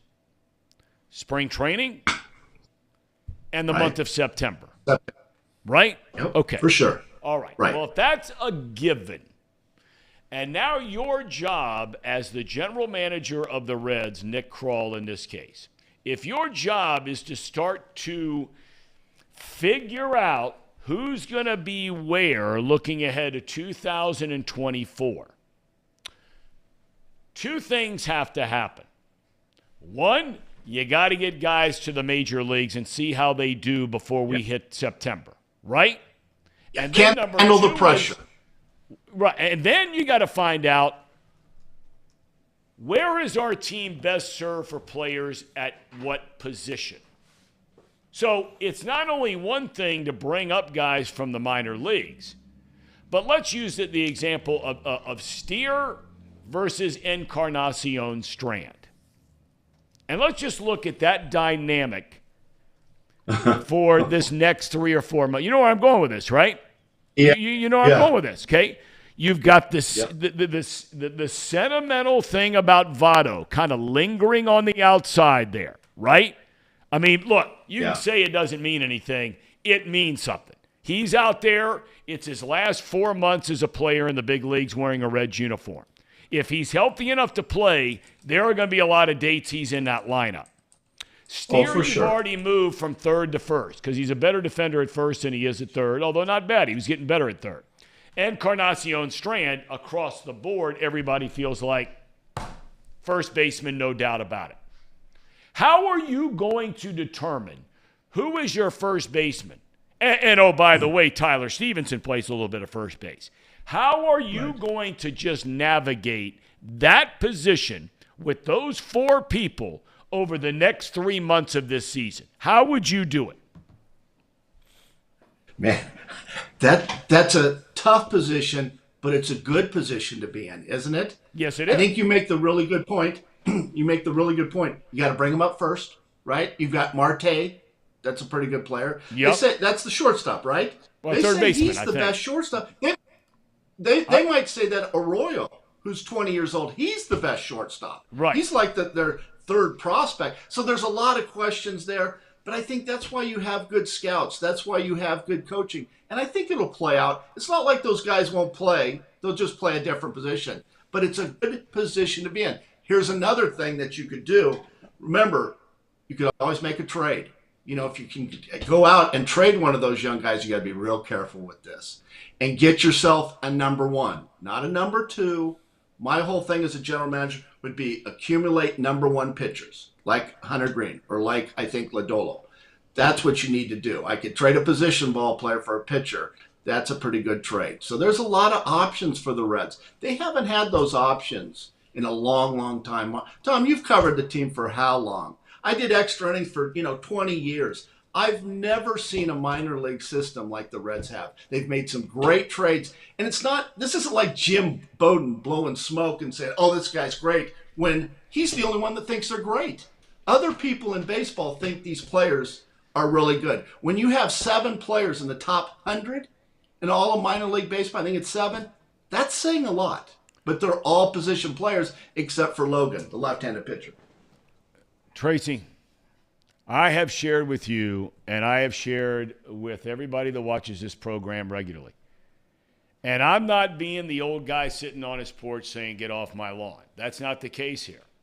Okay? I'm all about the glass half full in life. All right?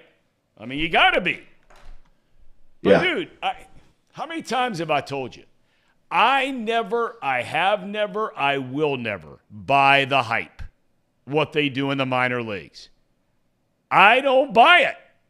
I'm not saying they won't be great and hit on all these guys, but I'm not buying it. I'll buy it when I watch him in the big leagues. I'll buy it. But not at the minor leagues. But you're right about as far as potential and players that other people believe are going to be good major league players. I'll give you that. They have that. Right. And this is what makes me, Tracy Jones, special. Because one, I played the game. Two, I see things that you people don't say. Yeah. Tom, I've looked at video. I know when a guy has a quick bat. I know when a guy just has that skill set. Believe me, I had it.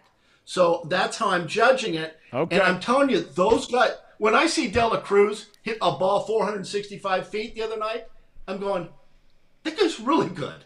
Really good. And to sign for $65,000, who in the hell, what scout signed him for $65,000? I mean, I got to bring that guy up because obviously he knows talent.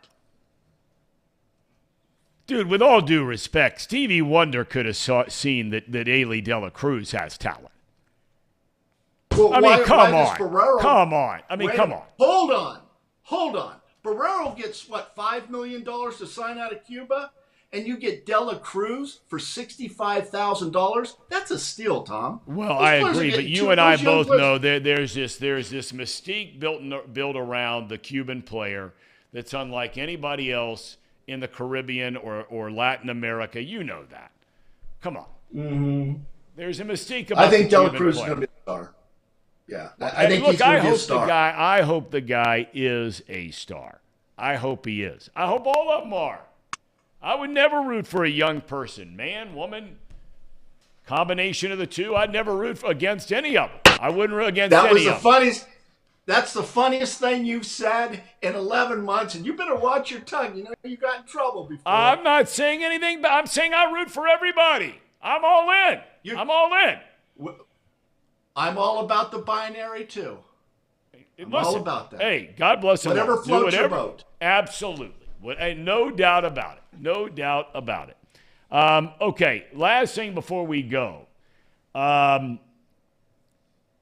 We are now T-minus 10 days and counting away from your good friend and mine, Casey McAllister, from becoming a married man, Tracer.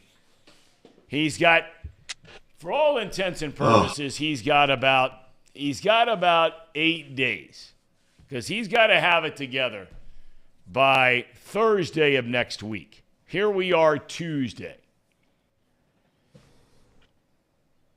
Any words of advice? Yes, I always come with advice. We should actually do a segment, what Tracy says. Here's what I'm going to say, Casey. It's not too late. It's not too late to back out of this thing. And it's not a reflection of your fiance. I'm sure she's a nice girl. Here's what Tracy Jones wants you to do.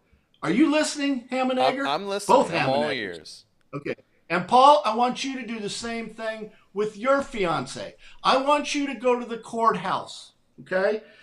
Domestic relations, that part of the courthouse. I want you to sit in the hallway for 2 hours. Bring some popcorn. Enjoy the show. And I want you to see couples come in with their lawyer, who probably cost them $350 an hour. Some couples, the man, the woman, one's crying, one's mad. Yep. And I want you both to sit down. One tried to stab the other one. Yeah. Yeah, it's unbelievably bad. It's so depressing, but I want you guys to sit there and watch this. Now, if you can stay and watch that for 4 hours or for 2 hours and you still feel like getting married, then you get married. You know but what's you funny, Tracy? Tracy, a couple of years ago, I had to go down to the courthouse. I think I was picking somebody up or something, but it was the marriage license room. I had to sit outside on a bench waiting on somebody for like 2 hours. So this is exactly what you're talking about. Yeah. And for 2 hours, I was sitting there on my phone waiting on whoever I was waiting on. They told me to come down, and it was too early. So I was like, I'll just be early rather than be late. And it turns out I was like 2 hours early.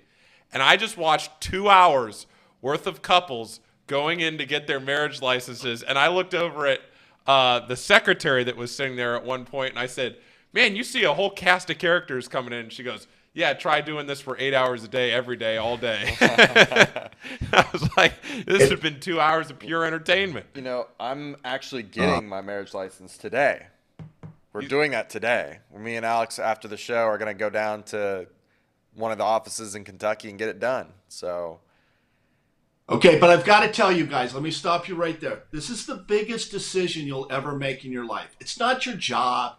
It's not the money. This is your biggest decision that you'll make. Yep. So you really have to make the right decision. The problem with marriage, they make it real easy to get married, and they make it real difficult to get a divorce. And that's the problem with marriage. And this is not a knock on the girls, because I'm sure they're sweet girls. Just make sure they're the right person. That's all I'm saying. And you guys feel very good about that. I think we feel pretty good about it. What do you think? Absolutely. Yeah. So did I. My dad did 3 times. Well, and I used to tell people on the radio, if you're married one time, my advice would be to get divorced, because you'll be happier the second time. I'm really happy now, and I can't wait for my 3rd marriage. I think I probably got another 6 months in this marriage, and I'm very excited to see who number 3 is. Very excited. Cannot wait. Hey, maybe you'll meet her at my wedding. All right, Tracer, great to see you, there. my man. Have a great rest of your day. We'll see you on Thursday.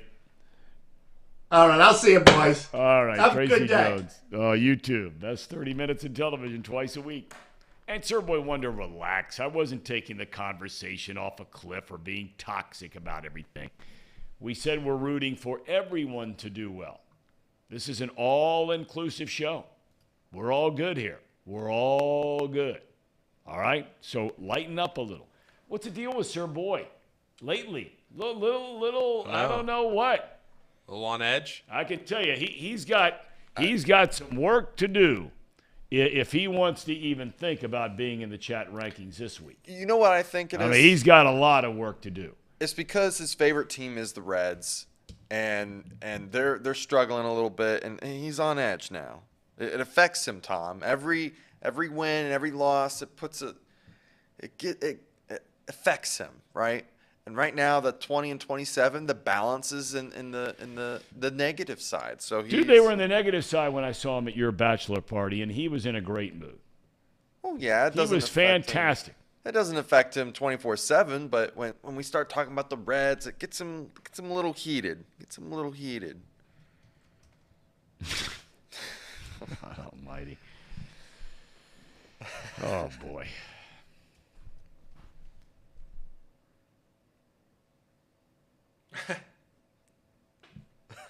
Was somebody talking about Ohio State when I wasn't around yesterday? Oh yeah. I did my Ohio State rant for like 10 minutes, but I thought this was like an established thing, so I was playing heel on Ohio State for like 10 minutes. Sir Boy Wonder didn't like that. But I thought like we knew that. He admitted on air yesterday that he does not like Ohio State whatsoever. We've done that though. We've done that train. I've said it forever. Football. I like Chris Holtman. And my girlfriend, fiance. I got to get used to that. Yeah, you do. I got to get used to that. No, you better. Her family's a massive Ohio State fans, so I got to sometimes temper. Yeah, you better be very careful on that one. Sometimes I got to temper it. I know buddies of mine who weren't Ohio State guys, and they married into Ohio State families. Yeah. You better watch out. Trust me. Tom, I'm always the odd one out at the. No, Everett says, tell Tom why. Before we get out of here, it's time to get out of here. But tell Tom why you went off on Ohio State in a nutshell. Why? Oh, basically because we have to hear about how they win. They win all the time. They don't. They don't win all the time. They haven't won a national. They've won 2 national championships in the last 50 years. He's talking about football. I'm talking about football. Football. Well, yeah, look, I mean, there are a lot of good teams out there. I mean, look, I mean, it ain't easy to do. No, it's not. It's not. It's come just living in the state. I'm coming from out of state. It's a little different. I'm coming from Virginia, where I still had to hear about it all the time. It's a little different. Okay. He got a little passionate about it. It was fun. We had some fun. I hope people know it was fun. He was tired of everyone saying that they're good. They're good. Well, you get a lot of that in football, and you get a lot of it in their all-around sports department because you do have to give it up to them. Now, I mean, in every sport there is, by and large, Holtman notwithstanding, lately. By and large, I mean, they are really good in just about everything. Holtman's got to get it together this year. No doubt about it. I like him. I do too, but I there's like no him a doubt lot, about but- it. Now, he's been hurt with some guys leaving early during his tenure there. But, yeah, they got to get it together this year. All right, we're out of time. Do we have a cherry on top or no? No. Okay, No, all right. I was just going to say thank you to the chat. We definitely reached our like goal. We don't nearly pub it enough than we should. We should probably pub it a lot more. But thank you, chat. 53 likes today. Appreciate it. Oh, wait, does FC Cincinnati play in that open thing again tonight? Is that tonight? Well, that's what your father-in-law just said. Is it tonight? It is tonight, I thought it was on Wednesday. but it's in New York.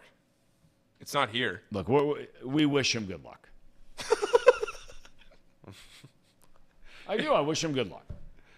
I mean, all this is just beyond my a simple mind, a common man with a common palate. You know, I'm good eating anything, anywhere. I'm all right. You know, don't get all worked up about it on certain things. But this thing is just. You need to watch it with soccer fans and have an open mind. And then I think you'll have a totally different perspective. It has nothing to do with the sport of soccer, No, the game of soccer. Right. It has to do with all of these, whatever they are, inside of a regular season. I mean, it's like, come on. And maybe my mind is too small to pay attention to more than one thing at a time. But can't we just focus on playing the MLS season, even with our month break? Can't we just focus on the season and then get to the playoffs and get to a championship? Is that too much? Well, apparently it is. Well, they're like because we have to mix in the Lamar Hunt Open Cup. Well, MLS is like a minor inside of our season. MLS is like a minor league. Just think of it like that. You want to go watch the teams that really care about their season, go watch EPL. I mean, they're the same way, though. They do the same thing. They do the same thing. Okay. All right. Well, all right. We move on. All right, gentlemen. Paul, I'm glad. Paul, thank you for picking Casey up today. Yeah. Thank you. I should have asked Tracy about that. I'm going to save this until Thursday. Casey had no car keys today. He's the man of the house. It's his house, which he and his bride-to-be just bought. But guess what? There's 2 sets of keys. And guess who doesn't have one of the 2? The guy who drives the car. I got a distress call from Casey. Paul, have you left yet? I was walking out the door. Paul, can you come pick me up? I don't have my keys. Yeah, sure. I got you. No worries. We had a nice little commute to work today, Casey and I. Yes, we did. He got to see my house. I did. At least the outside of it for the first time. I did. USA veteran, retired. We salute you. Salute all of you for joining us today. Gentlemen, nice job. Jacob, good to have you back. We're going to talk about the PGA with Jacob for a few minutes tomorrow. Want to do that today. He just got back from the PGA Championship. How cool is that? Yeah. All right. So we'll talk about that tomorrow. We're waiting to hear about from Scott Boras about tomorrow. I'm hoping he's going to be our guest tomorrow. We'll see. If not, we'll make something up. Maybe we'll talk about the strategy of playing an MLS season while at the same time playing an open Lamar Hunt Open Cup season inside of the season. All right, everybody. Have a great day. Thanks for joining us. We'll see you tomorrow.